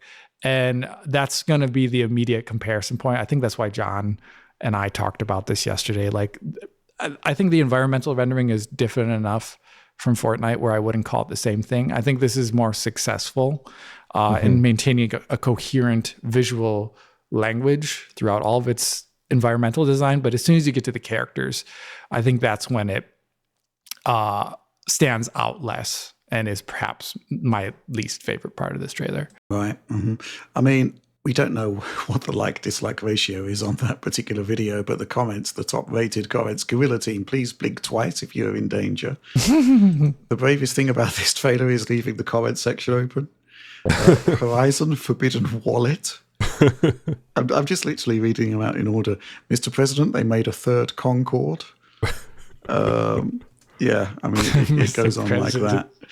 I think the thing that they've got going for them is that they are putting out a beta relatively soon. And I think that's the point where it's, we can pretty much discover where the game is going to be sort of made or broken, so to speak. I guess we just have to play it, right? I think there are certain shots in that gameplay, though, that do look quite spectacular, though. I'm kind of hoping for the best here just because, I know Guerrilla and I know they really want to get the best games out there. The question is the extent to which, I don't know, was this the best move? It's been 5 years since Forbidden West, basically. And, we kind of would have wanted a new Horizon game along the same lines, that maybe an end to the trilogy. And instead we're getting a live service game, which is kind of not what I was hoping for or expecting. I don't know. It is coming out on PC as well, so the extent to which that's going to be compromised for the lower end systems, I'm really interested in seeing that. And of course, how it's going to scale up to the high end. It's going to be interesting too. Any final comments there, Alex? No, just like you, I know the times are long dead and gone, but it would be interesting to see single player FPS game from Sony at one point. Right. Okay. Oliver? I mean, I'm into the way this looks, not into the way it plays necessarily, but I'm open to it. I'll give it a shot. I'll give it a good old college try here and see if they've cracked the code. But what I'm not looking forward to as much is trying to pick between my two favorite multiplayer Horizon titles. How do I pick and choose? It's I will say this. It's a heck of a commitment to this IP. I really was not imagining this would happen. But between Horizon 1, Horizon 2, Horizon 1 Remastered, Horizon 2 PS5 Pro patch, Horizon Lego Adventures, the NCSoft Horizon game, and now this Horizon game. That's a lot. That's a heck of a lot of Horizon. Is there a Horizon movie on the horizon? There is a Horizon movie, Alex, that was confirmed at CES a year ago. Oh my goodness! It's a collaboration between PlayStation Studios and Columbia Pictures. It's kind of an Uncharted like. I think Columbia Pictures also did the Uncharted film. Yeah, well, that was obviously high quality, so yeah, something really good. Just the setup of the game would make for a fantastic movie, I think. It could be a good movie. I mean, it's definitely a very visually striking world and interesting world, I think. I think we could make a good film. Okay, good, cool, good stuff. Let's move on. Okay, so this week I actually received an Intel Panther Lake laptop, and it is the Lenovo IdeaPad Pro 5.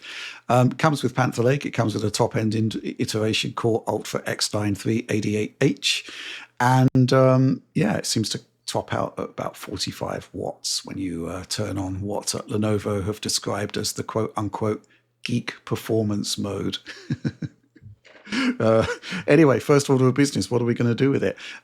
Alex basically decided to run everything with ray tracing at ultra settings at 1080p during the CES situation. I decided, Alan Wake 2 is one of those games that just doesn't run well on mobile processors. It's extremely demanding. Another game is Avatar Frontiers of Pandora. Those two titles are kind of like my go-to for integrated graphics. And so I thought I'd give it a go. And pretty much half the performance of a PlayStation 5 there on like-for-like settings based on the performance mode there, which is essentially running the low quality preset on PC with the scattered object detail reduced to touch and textures increased to touch. But then I thought to myself, well, if we were like 50%, I think it's like 52% of a PS5 performance, how does this correlate to the Xbox Series S version? Now, it turns out, I mean, originally I did comparisons here with FSR2 in performance mode, which was how the game launched on Series S, along with various other cutbacks. But it turns out they actually did a resolution upgrade to 847p, which is FSR2 balance mode. So I redid the tests. And very slightly ahead here on Panther Lake versus the Series S. The difference being that I've actually kept the PlayStation 5 performance mode settings. There are no cutbacks. I'm not even sure there is an equivalent mode on Series S within those settings. So yeah, there it is. We've got this kind of another kind of milestone almost where we're seeing integrated graphics here on an extremely demanding game matching what a console is doing, which I think is a milestone of sorts. I mean, obviously that console was a cheaper entry into the console lineup back in 2020, but, you know, it's still like twice the performance of the Z2 Extreme. And it's really cool. I love to see this sort of stuff. This forest scene, I mean, obviously you're looking at it, it's under 30 frames per second. You're thinking, well, that's not great, is it? But, you know, this is a specially chosen scene that we use because it is extremely demanding and does actually drop beneath the frame rate caps on consoles. A lot of the game actually runs just flat out locked at 30 on the Series S and obviously a lot higher on the PlayStation 5 and Series X. So I think this is really cool. I think this is fantastic. I did also play a bit of Avatar Frontiers of Pandora. I don't, you know, to get a sort of locked 30 FPS, I don't need to drop down to like lower than low settings as I had to do on the Z2 Extreme. I'm loving it. I think this is really, really cool. And I think obviously moving on, you know, we've got the opportunity there to test games that use XeSS properly. That have XeSS multi-frame gen. I think you guys were using those features with Battlefield 6 at CES with, you know, stupidly high frame rates, I would say, for a laptop. So I'm loving this. I think this is pretty cool. The one thing which I would like to point out, though, there was some sort of confusion about the wattage that was going into the SoC at the laptops that you had at CES. It seemed to be around 60 watts based on the CPU package metrics that you were looking at. I can't, however I try, I cannot get more than 45 watts into this IdeaPad. So, but the weird thing is, it's certainly on Alan Wake 2, the performance differential is kind of very slight. So, I mean, Alan Wake is a weird game because it just doesn't scale well on mobile architectures. It just, changing that FSR factor from balance to performance, I lost maybe 2 frames per second, which kind of doesn't make sense, but that's the way it kind of works. So, yeah, I mean, interested in playing more games, seeing what those XeSS features could do. Also kind of curious if OptiScaler can actually work to insert those features into a game like Alan Wake 2 and what happens there. Avatar does support frame generation on Intel. Didn't really seem to do a lot, though, based on what I saw, which may well be down to the computational cost of frame generation there. But curious stuff right there, Oliver. Yeah, I find this really fascinating because obviously Series S is not the most exciting console out there for a 4K display at 60 hertz or 120 hertz certainly. But when we're talking about like a 1080p panel where you might actually be able to tolerate some heavy upscaling, you can really go wild. I think this is a really good performance target to hit, especially when you're looking at a game like Alan Wake, which is just like a really demanding game relative to the typical kind of fare that you'd consider on a device like this. That's really good. 30 watts matching or beating Series S, very compelling. But that's almost not the story here. Like you said, Rich, I think the story is a little bit different than that. Relative to the other products here, which are all AMD products or last generation Intel products, certainly. But relative to the AMD products, You got XCSS, you got ML upscaling, you got ML multi-frame generation. That's key. You can push it way harder than other handhelds, I think, in comparable circumstances. Like for like does not really tell you the story here. It's actually much more exciting than the like for like would imply, and the like for like is already very good. The second thing is power scaling, because you're testing at 30 watts. 30 watts is a pretty, kind of getting up there in terms of handheld wattage. But most people, most situations, you wouldn't necessarily want to run your handheld with 30 watts with an hour and a half or hour 45 or whatever of battery life that might imply. You might want to do 10 watts or 15 watts or 20 watts or 25 watts. And indeed, when you look at the power scaling here between those different kinds of power levels, we see really great power scaling from, when we look at the Fox's testing, for instance. It just has superb power scaling at all those levels, better than Strix Point, which is obviously a lot smaller than Panther Lake, better than Strix Halo, which is a lot bigger than Panther Lake. So just better across the board relative to those two chip designs. And it's doing a really good job at just outpacing every single other effort we've seen in this space at every single realistic point for a handheld, except maybe for 30 watts where Strix Halo tends to beat it out slightly. But again, I think it's made up for by the fact that it's better at all power levels below that. And it's also got XCSS multi-frame generation, all this good stuff on top of that. So I think this is just like almost designed in a lab to be a perfect handheld chip, basically, as far as these things go. Maybe the chiplet side of things is not so ideal, but actually, if they're paying a price for the chiplet design in terms of wattage, it doesn't really seem like it to me. It seems like it's a very, very efficient design. So yeah, I think this is just a stellar product from Intel, and I hope to see it in handheld soon. Absolutely. So, Alex, I kind of like the idea of, rather than saying, hey, this is 75% faster than Lunar Lake, which is like a number that very few people can actually visualize as a performance level, because they don't, they probably didn't use Lunar Lake to begin with. No. And at the same time, it's like, well, 75%, what does that mean? I think the idea of being able to link it to experiences that people can actually possibly visualize is actually quite potent. Yeah, I think, this is where visual media plays its part better than a bar chart. That is the unfortunate aspect of it. Here, I would say, like Oliver and both you have said multiple times here, is the differentiating factor of having actually competent upscaling, where you are not noticing the artifacts as nearly as much as you would on the other handhelds. And it's also done natively without having to mess with OptiScaler, without having to inject in, FSR 4 int 8 and the more problematic performance that means. Right. It is hopefully a much more plug and play experience than you would get otherwise if you were on an AMD side to get better image quality. And I think at some point in time, kind of like we see where if you take like an RX, like an RDNA 2 card, like a mid-tier RDNA 2 card, and you take the equivalent Ampere from the same generation, nowadays, I think you are much happier to have had maybe the Ampere card just because your image quality concessions are not as egregious. And I feel like that is one of the greatest aspects of this, because that is kind of like one of the things when I've loaded up games on the Steam Deck before, is that like whenever I think about like a modern game on it, I do think about like that 360p internal resolution sometimes you can get. And FSR just not being enough to really bring that up to a level that I think looks even good on the handheld device. But as soon as you even 540p is going to look pretty excellent with XCSS on a handheld, given the screen size. So I just want to see those devices. We still don't have them. You're running a laptop here. Yeah. I think the other thing, of course, is that Intel has its own support problem. It needs more games to support those features.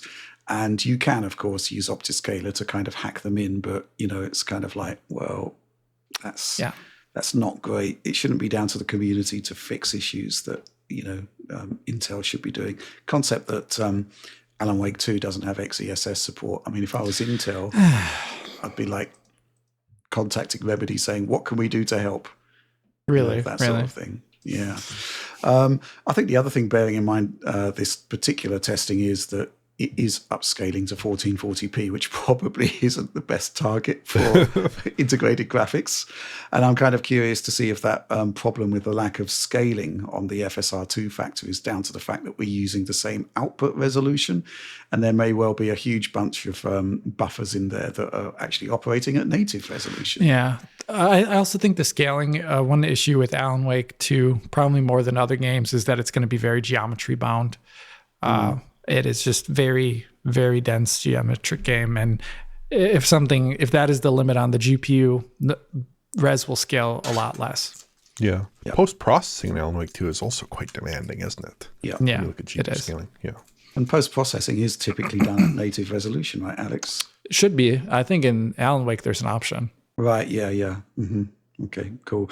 I'm looking forward to doing some more testing on this. And I think ultimately it's funny that we're talking about it in the integrated graphics space where people are actually a lot more, I wouldn't say forgiving, but accommodating for technologies like frame generation, because, the kind of quality bar from what people expect from an integrated solution is lower than discrete.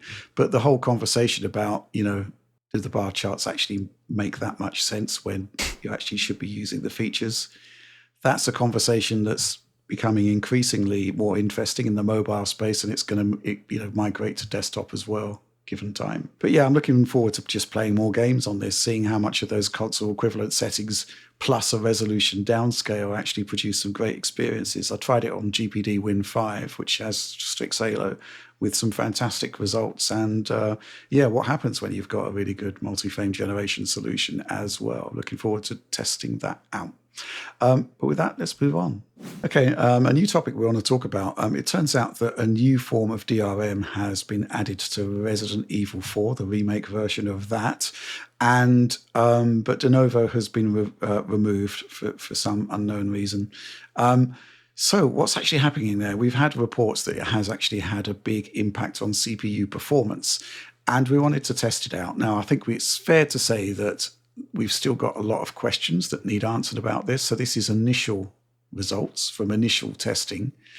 And the results are interesting, conflicting, need further investigation, but we're going to share what we got, right, Alex? Yeah. So the gist of it is I'm pretty sure de novo is like a subscription service for developers. So when they don't want to pay for it anymore, I think they start removing it from games, because it's kind of like actively supported by de novo on that side of things.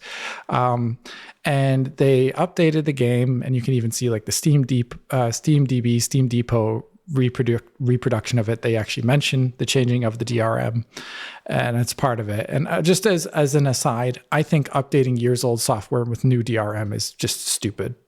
Like, stop. Don't do that in the first place, regardless of any sort of possible performance degradations. What it will do to your game is it'll just piss off the audience.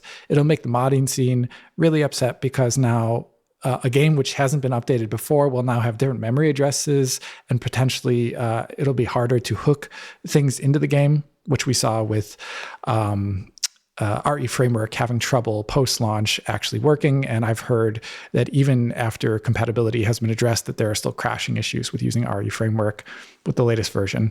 So on Nexus Mods, there is the mod provided by someone who is probably just smart enough to save the exe files and whatnot, but they have a truncated pack file for you to download, as well as the previous version's exe, which is de novo-less. So it doesn't have de novo in it, apparently.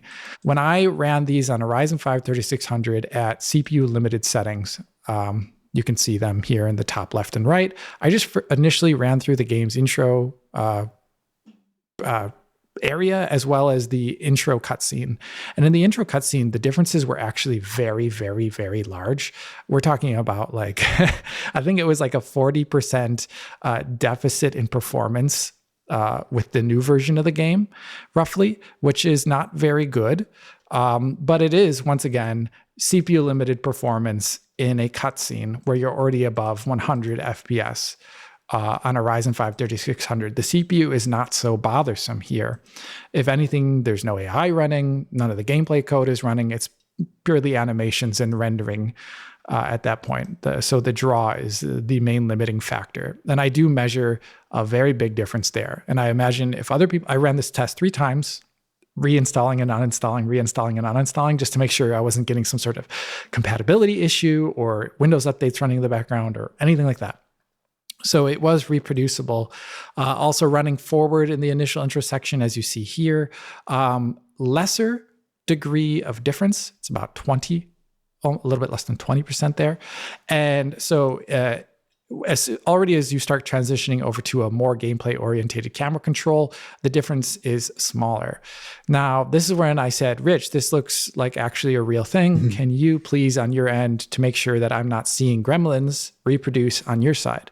Rich, presumably providing footage to Oliver here,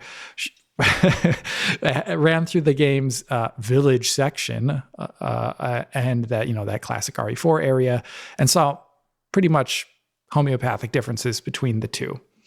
Rich, maybe you could describe the differences you saw there. Yeah, basically, it's a run through the village and it gradually desyncs, right? But the initial bit is synchronized footage as you're sort of first going into the village there.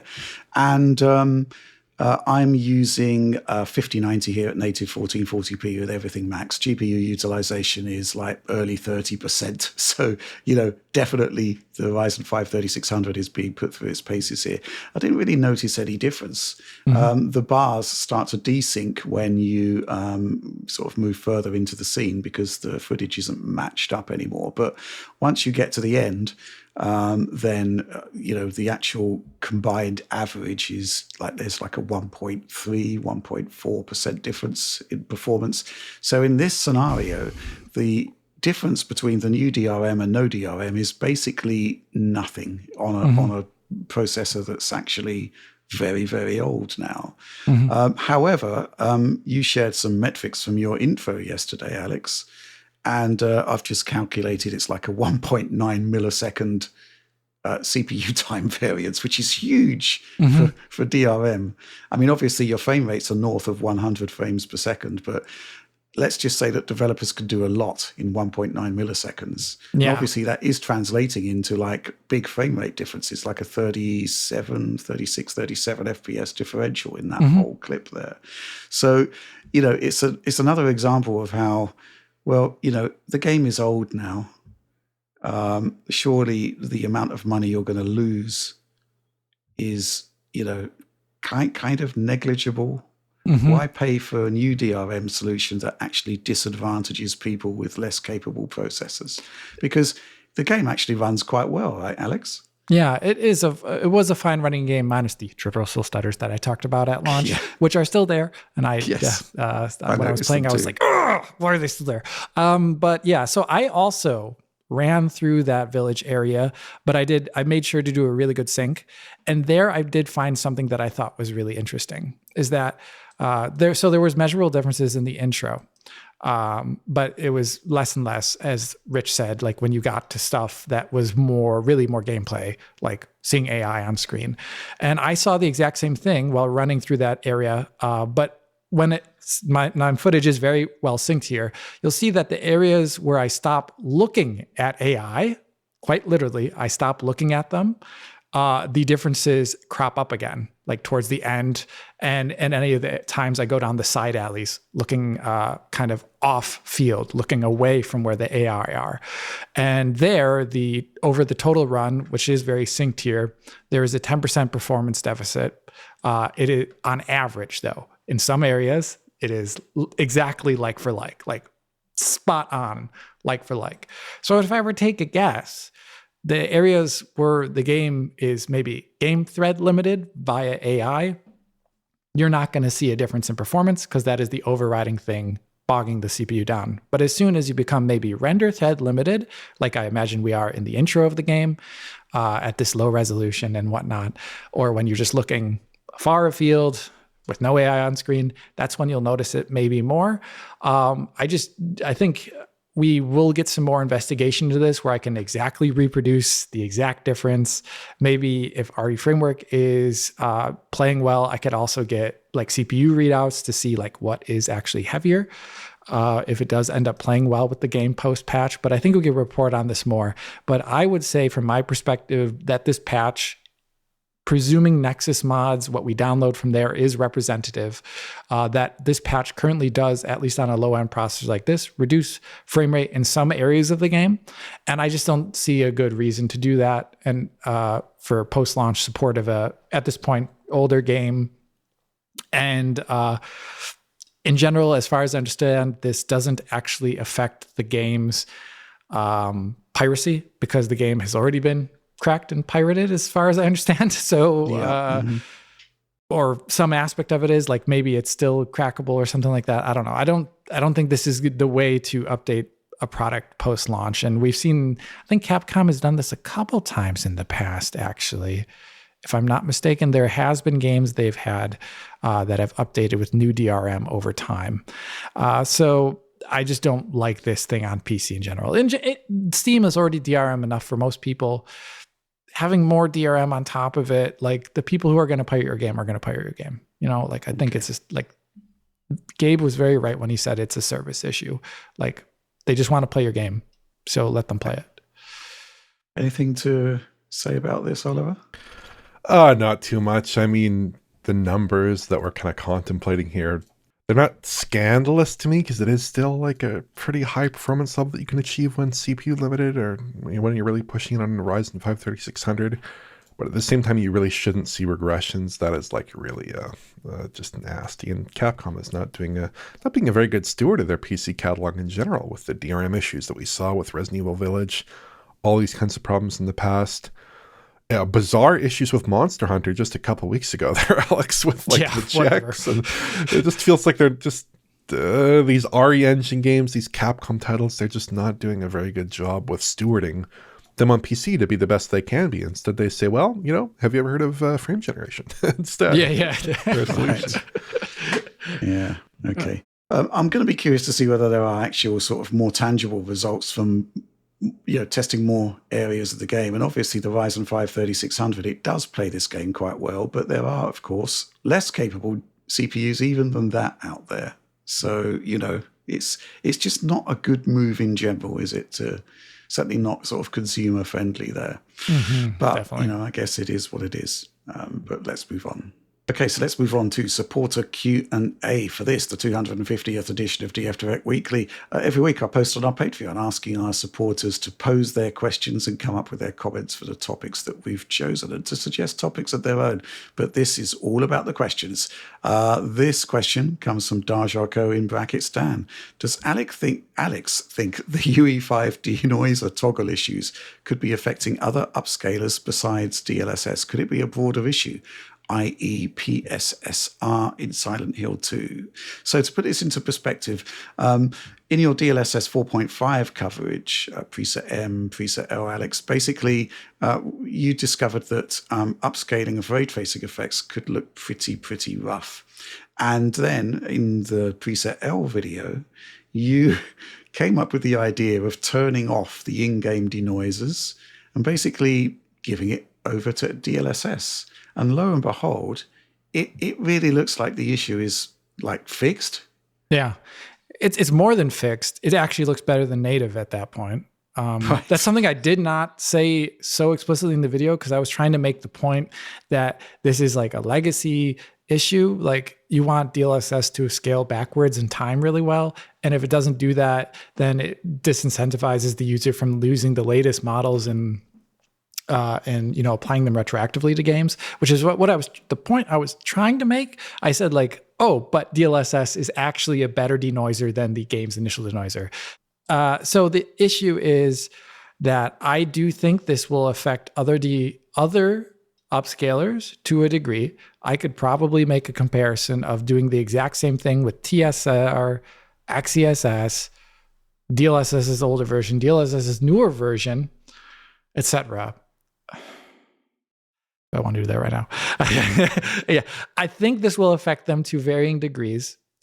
And I think some will be more successful than others at making a coherent reflection image than others. I imagine DLSS's super ultra expensive L model will be the best of all, or something like that. But there's a reason why this is the case. And it's because devs, when they make these denoisers, they are only going to be able to consider so many variables in there. From the perspective of Epic, all of these added in upscalers like XeSS, PSSR, etc., they are all plugins on the side. And when they are developing their denoising, they only give a damn about TSR. Rightfully so, probably, because it's their engine and they can do what they want. Maybe you would think they should maybe do it differently. Who knows? But like, I think that is one of the core issues, is that they're not caring about down the chain compatibility with stuff that they don't even control the code over, you know? And I think that could be an issue with PSSR as a result. But I also think the fact that we've seen updates to PSSR to slightly alleviate the most egregious versions of this issue, like the flashing that Oliver's talked about a couple times. I think the Jedi Survivor update is a good example of that. If I recall, PSSR's update did improve the situation to a degree there. So I think it is like both sides. There's an issue. In the future, though, I think what maybe this does prove, that little footage that I made, is that maybe the default DLSS plugin from NVIDIA should, as a necessity of it working, would just turn off the lumen reflection denoiser. You know, it's not hard. It's just like r.ngx.dlss1 all of a sudden makes r.lumen.reflections.temporal to 0. It's a pretty simple thing to do, and maybe that would give us better quality on PC in the future. But in the meantime, you as a user, for all those games where it's possible, add this to an engine.ini or the equivalent setting. It depends on how they cook the build, and just reap the benefits at that point. Interesting. Sorry. I am sort of how can I say this? Potentially staggered when we're thinking about all of those PSSR issues with Unreal Engine games, and maybe they should have just turned off the denoiser, and maybe it would have fixed the whole thing. That's kind of staggering, isn't it, Oliver?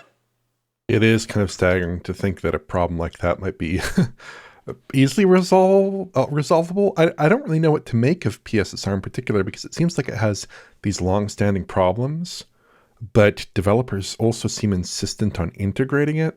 And there's a bit of a conflict between like the ease at which we see problems and probably the difficulty that developers have just in terms of implementing it and getting it up and running and even looking as good as it does, which is not very good. I think in this case, you're seeing a different kind of problem, which is that like you need that configurability on the back end with this PC software. And if it's not designed to take advantage of DLSS 4.5, it's not necessarily going to get that kind of improvement here. So it does need to work very well with legacy software. On the PSSR side, though, it's more of a, I mean, it's, I don't know. Hopefully, I mean, there are rumors. I don't know anything specific about this, but obviously there are rumors that there's going to be some PSSR 2 very shortly. So I'm looking forward to that. Right. Fair enough. Let's move on to the next question. It comes from David Graham. I want to ask about PT, path tracing, in Pragmata.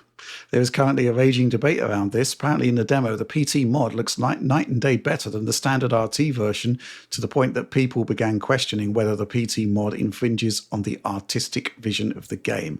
Now that the game will have official PT version support, courtesy of NVIDIA, people are still wondering whether that version will be closer to the modded PT version or the standard RT version, and whether PT in general infringes upon the original artistic vision of the developers. So, Alex, you've actually covered the path tracer within Capcom's engine before. I believe it was with Dragon's Dogma 2.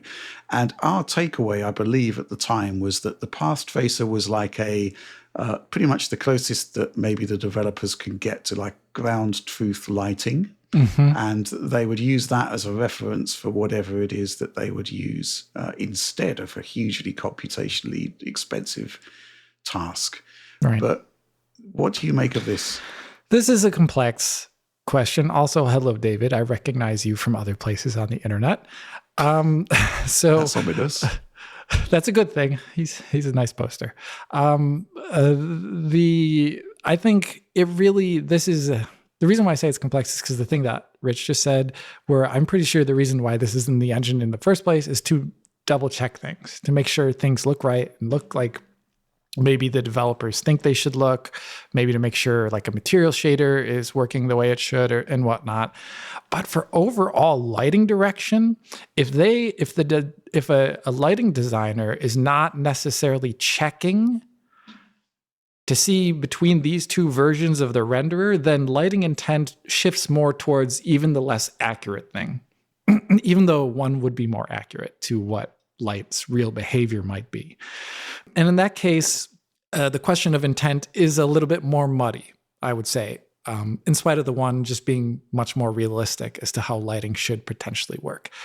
But now that we do have a PT version of Pragmata and of Resident Evil Requiem, I think I would then start arguing that the lighting direction in the game is going to be invariably probably best represented by the path traced version of the game, because at the end of the day, Capcom is approving this game for release with that version of the renderer. Why would they approve it if they thought it didn't respect the artistic vision of the game? That would be pretty stupid. So I think in this case, it's pretty cut and dry that the PT version would be representative of an artistic vision of the game. There could be multiple artistic visions of the game. That's also fine too. Nothing wrong with that. But in a general, one thing you'll see in a game between RT and PT, especially if, depending upon how many ray trace bounces are there for each respective effect, well, then you're going to see probably the PT version of something being much lighter in corners. It just won't be invariably as dark, because as soon as you can see a reflection in a reflection, that means there's more light on the surface bouncing towards your eye. So something's going to look brighter. You're going to see more things in reflections. And in a game that is super sci-fi, like Pragmata is, where I don't think there's anything that isn't reflective in the footage I've seen, then it's going to lead to very large visual differences that, in this case, why not? They're artistic vision, sure. Okay, good stuff. Let's move on. Got a question here from Takatam Nagasuka 2137. What ho, my fine fellows! Exclamation point. Now that Genie 3 has tanked a lot of game companies' share prices, including even Rockstar's, do you think there is any merit in the fact that AI can indeed produce AAA games in less than 10 years from now, if ever? This one's well up your alley, right, Oliver? Yeah, I think, merit in the fact that AI can indeed produce AAA games in less than 10 years from now, if ever. I think that this world model technique is not likely to achieve that. I don't really think that's what it's designed to do here. But I do think these models are the real deal. They're basically models that generate a stable world space for you to explore and navigate. There could be potentially game mechanics. Most of them are just explorable areas, but you could introduce game mechanics. I've seen demos, local demos, indeed, of a world model that did have game mechanics integrated into it, which I'm showing on screen here. But I think these models are very cool, and I could see in the future maybe years from now, some kind of productized game when coherency is longer, latency is less, and the models are better at following very precise kinds of instructions, where maybe you could seed them with like a 3D scene or train them on certain kinds of game content and extend that. I think it could be very useful also for prototyping, and I could see a world where this drives a physics engine or something potentially in the future. The problem with these models at the moment is that they just have trouble maintaining coherency, because you need to fit prior frames into their context for them to continue generating new frames in a plausible way. Because like, if I look at something, turn around again, it needs to stay there, right? It needs to remember that it's still there. That's the key limitations. That's why these models only tend to maintain coherency for like a minute before they start to fall apart. But yeah, I think that this can be pretty interesting, but in terms of generating a big game, I mean, this technique is just not built for anything but smaller experiences at the moment. And even seeing it scale into the future, I'm not sure that it necessarily will scale into like a Witcher 4 or something. I don't really think you could ever do that. But on the other hand, when you look at like the world of game engines and logic, the kind of game experiences that you can make now with like one GPT or one Claude prompt is like seriously impressive. You can make 3D games that can play with lock-size graphics. They're kind of broken, but you can see the tech is going somewhere. And in 6 months or a year of continued exponential progress, I mean, only more exciting things can happen. And if you're willing to spend a bit more time iterating on basic ideas, doing things like this, you can build much more compelling game prototypes very quickly.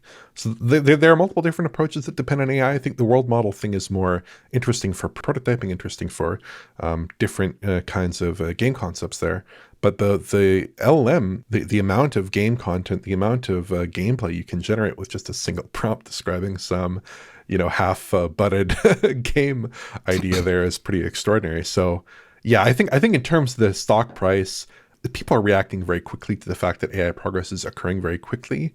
And I think there's probably some sense in which these models threaten established game company workflows and products and are probably threatening the industry overall. But it's not like you're going to boot up Genie 4 and it's going to create a massive open world game for you or something. That's just not really the state of the technology at present, or indeed the state of the technology I suspect in years to come. Yeah, I think, the concept of effectively replacing the manpower of like hundreds of employees creating a project with, hundreds of millions of dollars doesn't really make sense to me, in terms of like the investment level. But who knows what's going to be happening in the decades to come. But right now, I just see AI as a tool that may or may not be useful to people. And it is, you occasionally throw up some interesting results about what it can do, and it does make you wonder. But I don't know what you think about that, Alex. I think, like Oliver said, this is not the intent behind the world model thing. It's almost a shame that they show it doing that versus them showing how maybe a robot could use it or something like that. You know what I mean? Like to orientate itself in some sort of 3D environment, by having a stable world in front of it, and it can use it to imagine futures or something like that. There's ways you can imagine why this technology exists beyond we type in a prompt that gives us a facsimile of Zelda Breath of the Wild for 2 minutes or whatever. Like that is, I don't think that is the actual purposing behind this technology. And it's maybe does it a slight disservice, and it just brings the discussion in a direction that is totally unrealistic. I think, because I don't think it's going to replace anything for the AAA games production of the end product that people are playing. Rather, I think other technologies leveraging machine learning are the things that will start going into games maybe in 10 years from now. We've seen demos of neural materials in games, neural texture compression. I think the idea of like you have like a base primitive, a texel, a pixel, a triangle, and then a machine learned program with maybe a more dense or richer facsimile of real life being able to be produced to it, works on that base primitive and then produces a result on screen that is better if we had tried to do it through traditional methods within the same power price budget. And that's where I think where it's going to be. And I think that is something we'll see in the next 10 years. But just like, because if you think about it, we're already spending our time rendering these pixels in a way that is pretty efficient at the moment. Why not just leverage that instead of getting rid of the whole paradigm altogether? Like, why get rid of triangles all of a sudden? The entire art flow community doesn't want to do that. Like, we want to have intent behind our games creation. There's a lot less intent behind that other one. So yeah, I think I don't know why it affects stock price, but stock prices don't really mean much to me. Fair enough. Let's move on. Question here from Leftist Hominid. Last week, Richard issues the Richard Ledbetter OptiPlex Challenge. I've since ordered an i7-12700 OptiPlex and will begin to kit it out for the challenge. I'm trying to figure out the parameters of the challenge. I know the Richard spirit is to use what you have in the here and now. I have an RTX 3080 sitting around, as well as a completely empty SATA SSD sitting in one of my machines, which I want to use for the challenge. Is the purpose of the challenge to acquire all the parts for the machine, or also use parts that you may have lying around? Okay, so the Dell OptiPlex Challenge. Basically, go onto eBay and look up like Dell OptiPlex and the CPU of your choice, plus 16 gigabytes, and you will actually find that you can get some astonishingly cheap hardware that has all of the key fundamentals for making a games PC. And I was looking actually at the Discord for Leftist Hominid's actual purchase here. He got an OptiPlex Plus 7000 with an i7-12700, 16 gigs of RAM, that'll be DDR5 by the way, no hard drive, no operating system, for $271.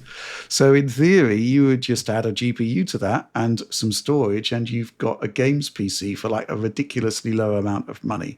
Now, I've been looking into this, And the issue is that you've got to get one that's got a power supply with decent wattage, and you've got to get one that isn't a small form factor version. Right. And Leftist Hominids here is a small form factor version, so he's kind of, I think, misinterpreted the nature of the challenge somewhat. Oh no! Because he's got a really cheap, like bargainous PC here, which has got the core parts like the motherboard, the processor, and the memory for $271. And let me tell you, an i7-12700 is a very, very good gaming CPU certainly for that money. But what I was trying to get at with the OptiPlex challenge is basically hunt down specific models that are like ridiculously cheap, where all you have to really do is add a GPU and you're good to go. The thing that's difficult there is even the mini tower versions that will house a proper GPU may only have like a 260 watt power supply. So it's a case of like finding the specific models. It's Dell OptiPlex. It's also Dell Precision PCs. And there's several of them that come with like 500 watt power supplies where you could run like a 4070 on that 5070 even. And combined with that 12700 and the 16 gigs of memory, it's like problem solved, right? However, this might be a US specific thing because the best I can do at the moment, I saw an OptiPlex with the right PSU, a 500 watt PSU with a i5 12600 and 16 gigs of DDR5. It went for about £400, which is still incredible bargain, I think, for all of those components, and you just slot in a GPU. But you've got to make sure you got the right power supply. You've got to make sure that it's got space for the GPU that you're actually going to choose. But you're still looking at a machine that's it's not sort of super dirt cheap. And the actual OptiPlex challenge is basically to get the cheapest one you can and to get it into a good, into like a sort of, a decent enough gaming PC. The problem is the question of what is good enough for you. And I'm looking at all of these cheap units where, it's got like an i7 8700. I think that's not too bad. That's probably going to beat the Ryzen 5 3600 quite handily, and we're still using that to test games. But you're thinking to yourself, well, it's a dirt cheap PC. If I want to have a modern graphics card in it, it's still got a PCIe 3.0 slot. That's going to be problematic for like a 4060.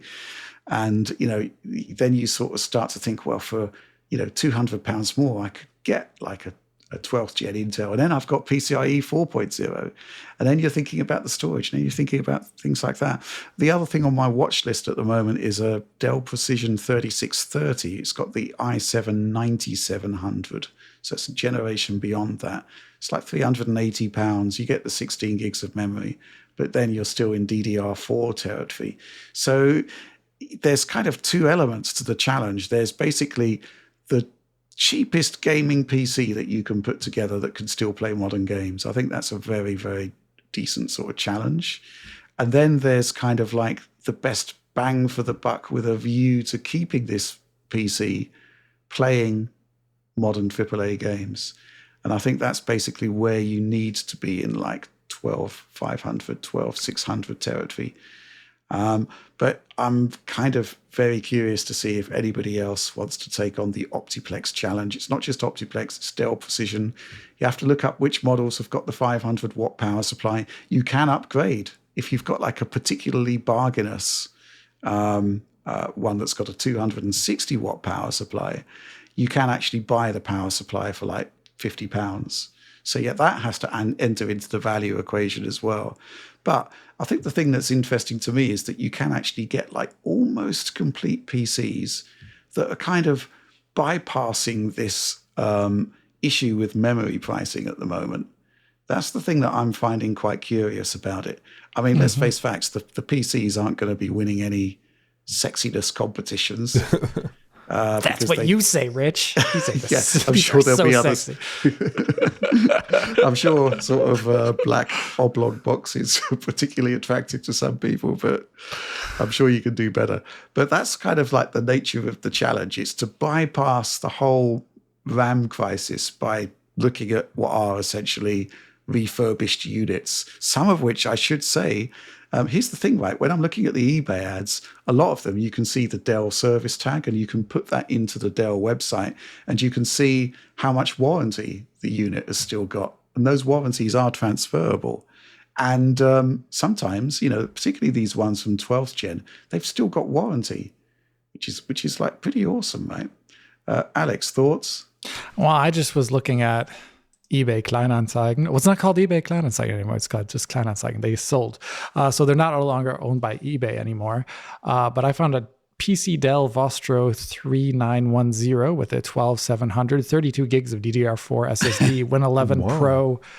Honestly, for 330 euros, if this one proves out to be one of those ones with the nice power supply, which it kind of does, given the case, I almost want to imagine, man, that actually sounds, with a GPU, that sounds pretty cool for a gaming PC. I don't know. I kind of like this. This idea is fun. It's kind of harkens back to some of the, I think it was LTT who did like a build your own PC from stuff scrounged thing to beat the consoles thing. That was a little bit maybe less successful on some fronts, but I think at this point in time, you're not going to be beating that price of a PS5, but a 12700 is way better. Absolutely. And, with a nice GPU that could maybe be scrounged or also not scrounged at that point in time, then you'd have a 1200 is just a great CPU. So I don't know. I like this idea a lot. I think the appeal of this, to me at least, is that you're getting a known working, known good system. At least if you go through somewhere reputable, you're not assembling something and finding out that something is not correct or not working. And then on top of that, it's super easy to just plop a GPU in some of these systems and get going. Get going with reasonably fast performance there. When you look at something like the Linus approach, not only are you dealing with a lot more hassle, but it's also typically costing a lot more because you're not getting such great deals in those components. But it's funny you guys mentioned this because I actually did the Dell OptiPlex challenge a long time ago, about 8 years ago, right? Nice. So at that time, I did some Googling and I found there are some people doing this, approach to get these reasonably fast computers with very low prices. I ended up getting I think it was an OptiPlex. It was kind of this shaped, it was relatively short. It only had space for a half height GPU. Yep. And I got an i7 4570 processor, I think 8 gigabytes of RAM, used off Amazon for about 200 or 250 Canadian dollars. And I stuck a GTX 1050 Ti in it. Again, a low profile card. And that was critical because that's a card that doesn't have external PCIe connections, right? It does not need a PCIe power connection, 6-pin, 8-pin, whatever. And that was the fastest GPU of that time that did not run using PCIe power connections. And I ended up using it, perhaps not surprisingly, for World of Warcraft for a few years. Because I was dual booting my Mac, my iMac, but I didn't like dual booting because I was doing video production on my iMac and Mac OS, then going over to Windows, that was a pain. So I just had a dedicated PC to play World of Warcraft on, and that ran perfectly fine. So yeah, I think this is a totally viable approach. It's just, you're necessarily constraining the kind of modernity of the components that you can achieve and the overall capabilities of the hardware that you can have just because you're going to these older platforms. But for, again, all-in-one system, known good components, just stick a GPU in there. The only concern really would be the power supply part of things. Obviously, you discussed that. If you're going for just slot-powered cards, the fastest consumer card, I think, is an RTX 3050 6 gig, which is not the best, but it's okay for a lot of things. So what can I say? I really do fancy trying this out, but it does involve finding one that's as valuific as leftist hominids purchased there, which is quite remarkable. Your thing that you found on eBay there, I mean, if that is DDR5, then basically it's 4. 4. That's 4. Okay. Even so, that's still a very, very good deal. But if it doesn't have an integrated, if it doesn't have a dedicated graphics card, you may well have the crappy power supply. Yes. You just don't really know. But, the funny thing is, of course, I was talking about the service tag lookup. If you can actually see the service tag on the adverts and you can look it up on Dell, it does tell you what wattage the power supply is. So you can check that way. That's sort of like the way to make sure. But interesting stuff nonetheless. And I just love the way that there might actually be some sort of way around the whole RAM issue. You could still make an affordable PC, which would be fantastic. Anyway, let's move on. Okay, we got a question here from Paul Aberquina. Greetings, exclamation point. What does the panel think is hiding within the 61,000 plus unread emails in Oliver's inbox? Could the elusive details of the Steam machine pricing be there, the solution to the AI apocalypse, or maybe even the secret recipe to a certain type of Coke? I'm assuming this was this revelation came about from your iPad Pro review there. Yes. I exposed people to the contents of my my iPad Pro desktop there, and they were not too happy. But looking through it now, I mean, it's mostly just like WeTransfer notifications from Rich, Amazon.ca got an order coming in. My old boarding school has sent me a notification on their new Winter 2026 hockey program. Very exciting. Very exciting. And then Google Play. It's mostly just like things that are, or my credit card statements are coming in. My Strata Council has sent me the minutes of their council meeting. Very contentious meeting. And I got a Final Fantasy 14 subscription notification. So it's mostly just things that are like semi-important. I try to block accounts that are sending me just spam, but they're just things that are related to like finances and orders. But 61,000 plus unread emails, Oliver. That unread. You know, the thing that I'm really afraid of here apparently is the mark all as read button, because I don't want to press it. But I just let it pile up. It doesn't really bother me. It's fine. Because I don't really expect to go. I'm inbox 0, obviously, on Slack. That's very important. Various messaging apps always read my messages. But emails, I mean, I don't need to read every email. I see what the headline is, and if I want to click it, I click it. But for the most part, it's just little updates, little pings. So it doesn't really matter. I don't really use email for communication much. These days, I don't think people use email to communicate too much, except with people who are external to this workplace, basically. Okay, I just took a look at my personal email, Oliver, and you'll be interested to learn that I have 46 unread emails there. Okay. It's just a matter of curation, really. You just sort of delete stuff as it comes in. Typically, I guess it's not a problem for you, but I'm just thinking back to when we left IGN and we had to migrate our Gmail email across to the new service. And it was actually perfectly fine for me, but poor old Tom basically had I think it took 3 days or more for him to migrate his emails across, because he just doesn't delete anything. Alex, what's your unread email situation looking like? A couple of years ago, I did hit the mark all as read button, I'm pretty sure. But my Gmail account is like a 2005 vintage, personal, one of my OGs. And there, I think the total emails are just absurd now. After, you go back and there's like 60,000 photo bucket emails that have never been deleted, that arguably should be deleted. But it's not. I recommend at some point in time just to hit the mark all as read, just to save some headspace. I didn't read them though. I know. But just bygones. I would hate to lie to the computer. Don't lie to the computer. Just dismiss it. That's what you're doing by putting mark all as read. You don't know what I've read. Okay, right. Let's move on. It is the 250th edition of DF Direct Weekly, and we have received some degree of messages of congratulations from our supporters. This one from K-Back. I, for one, would like to raise a glass and say happy birthday to all the digital people. None of you look 250 years old, so well done on your skincare routines. What are your secrets for staying so youthful looking? Well, in my case, it was probably being bathed in radiation from cathode ray tubes. Beginning of my career. We got this question, or rather comment, from Peter Karadimas. Congrats on 250 episodes, exclamation point. I'd love to see some pie in the sky predictions you can review down the line when you get to episode 500. What do you think the gaming industry will look like in 5 years' time? Don't be a Richard. says, congratulations to everyone on the team making it to 250 episodes. For me, the Direct is a highlight of the team's output and something I look forward to weekly. The more off-script and panel format really allows the team's personalities to shine, and it's a joy to listen to the team's insight week after week.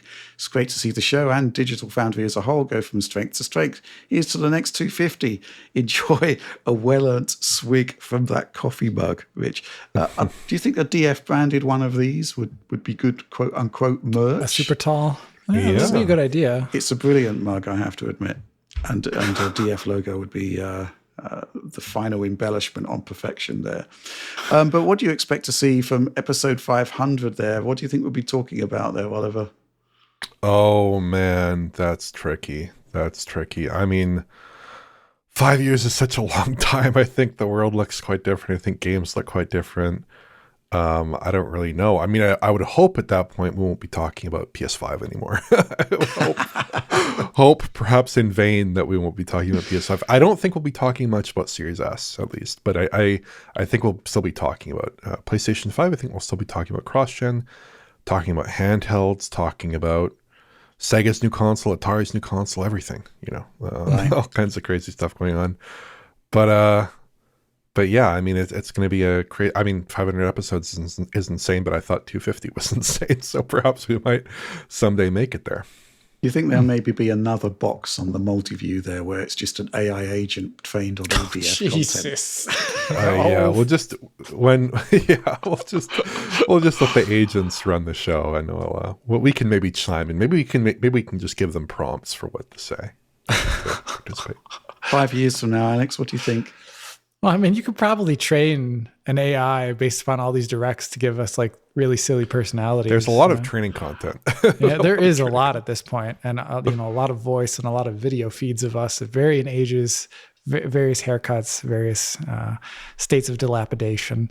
And at this point in time, I think in about 5 years, we're going to be talking about ARM processors in the PC space and how the latest ARM processor compares to your next gen Intel and your next gen AMD. I think we're going to start seeing a lot more of that. But other than that, I think we're going to be talking less and less about Microsoft over time, just given the current trajectory of things, if they don't change, because that's the way it kind of looks. A harsh warning there, Alex. Yeah, I don't know, man. I'm not as confident as I used to be. But there's one last word here is that I got a message from Mr. Lario77 congratulating us separately on the side. I wanted to say a nice hello to you in the audience, and I did read your message. Yeah, I got to say it's very nice to hear as a producer that we all look so nice, because every week I apply NVIDIA's RTX faces to all of us, and I turn the Yasify filter to 100 band, so it's great. You can't even tell the difference. Yeah. Well, I'm get rid of my grays. 5 years from now, the Dell OptiPlex will be having the core Ultra processors of today, and we'll still think they're pretty good gaming processors, just not as good as Ryzen. But yeah, the OptiPlex Renaissance. That's it. Thank you so much for all of the kind messages. There were many, many more that I didn't mention, but it's really, really appreciated. But that is the end of the show. Thanks for joining me on what seems to have turned out to be a marathon taping session there. And a big show, presumably. But as always, thanks to everyone for watching and supporting Digital Foundry. We don't take any of it for granted. And I guess we're going to see you next week for another amazing show, hopefully. But in the meantime, thanks as ever for joining us. See you next week.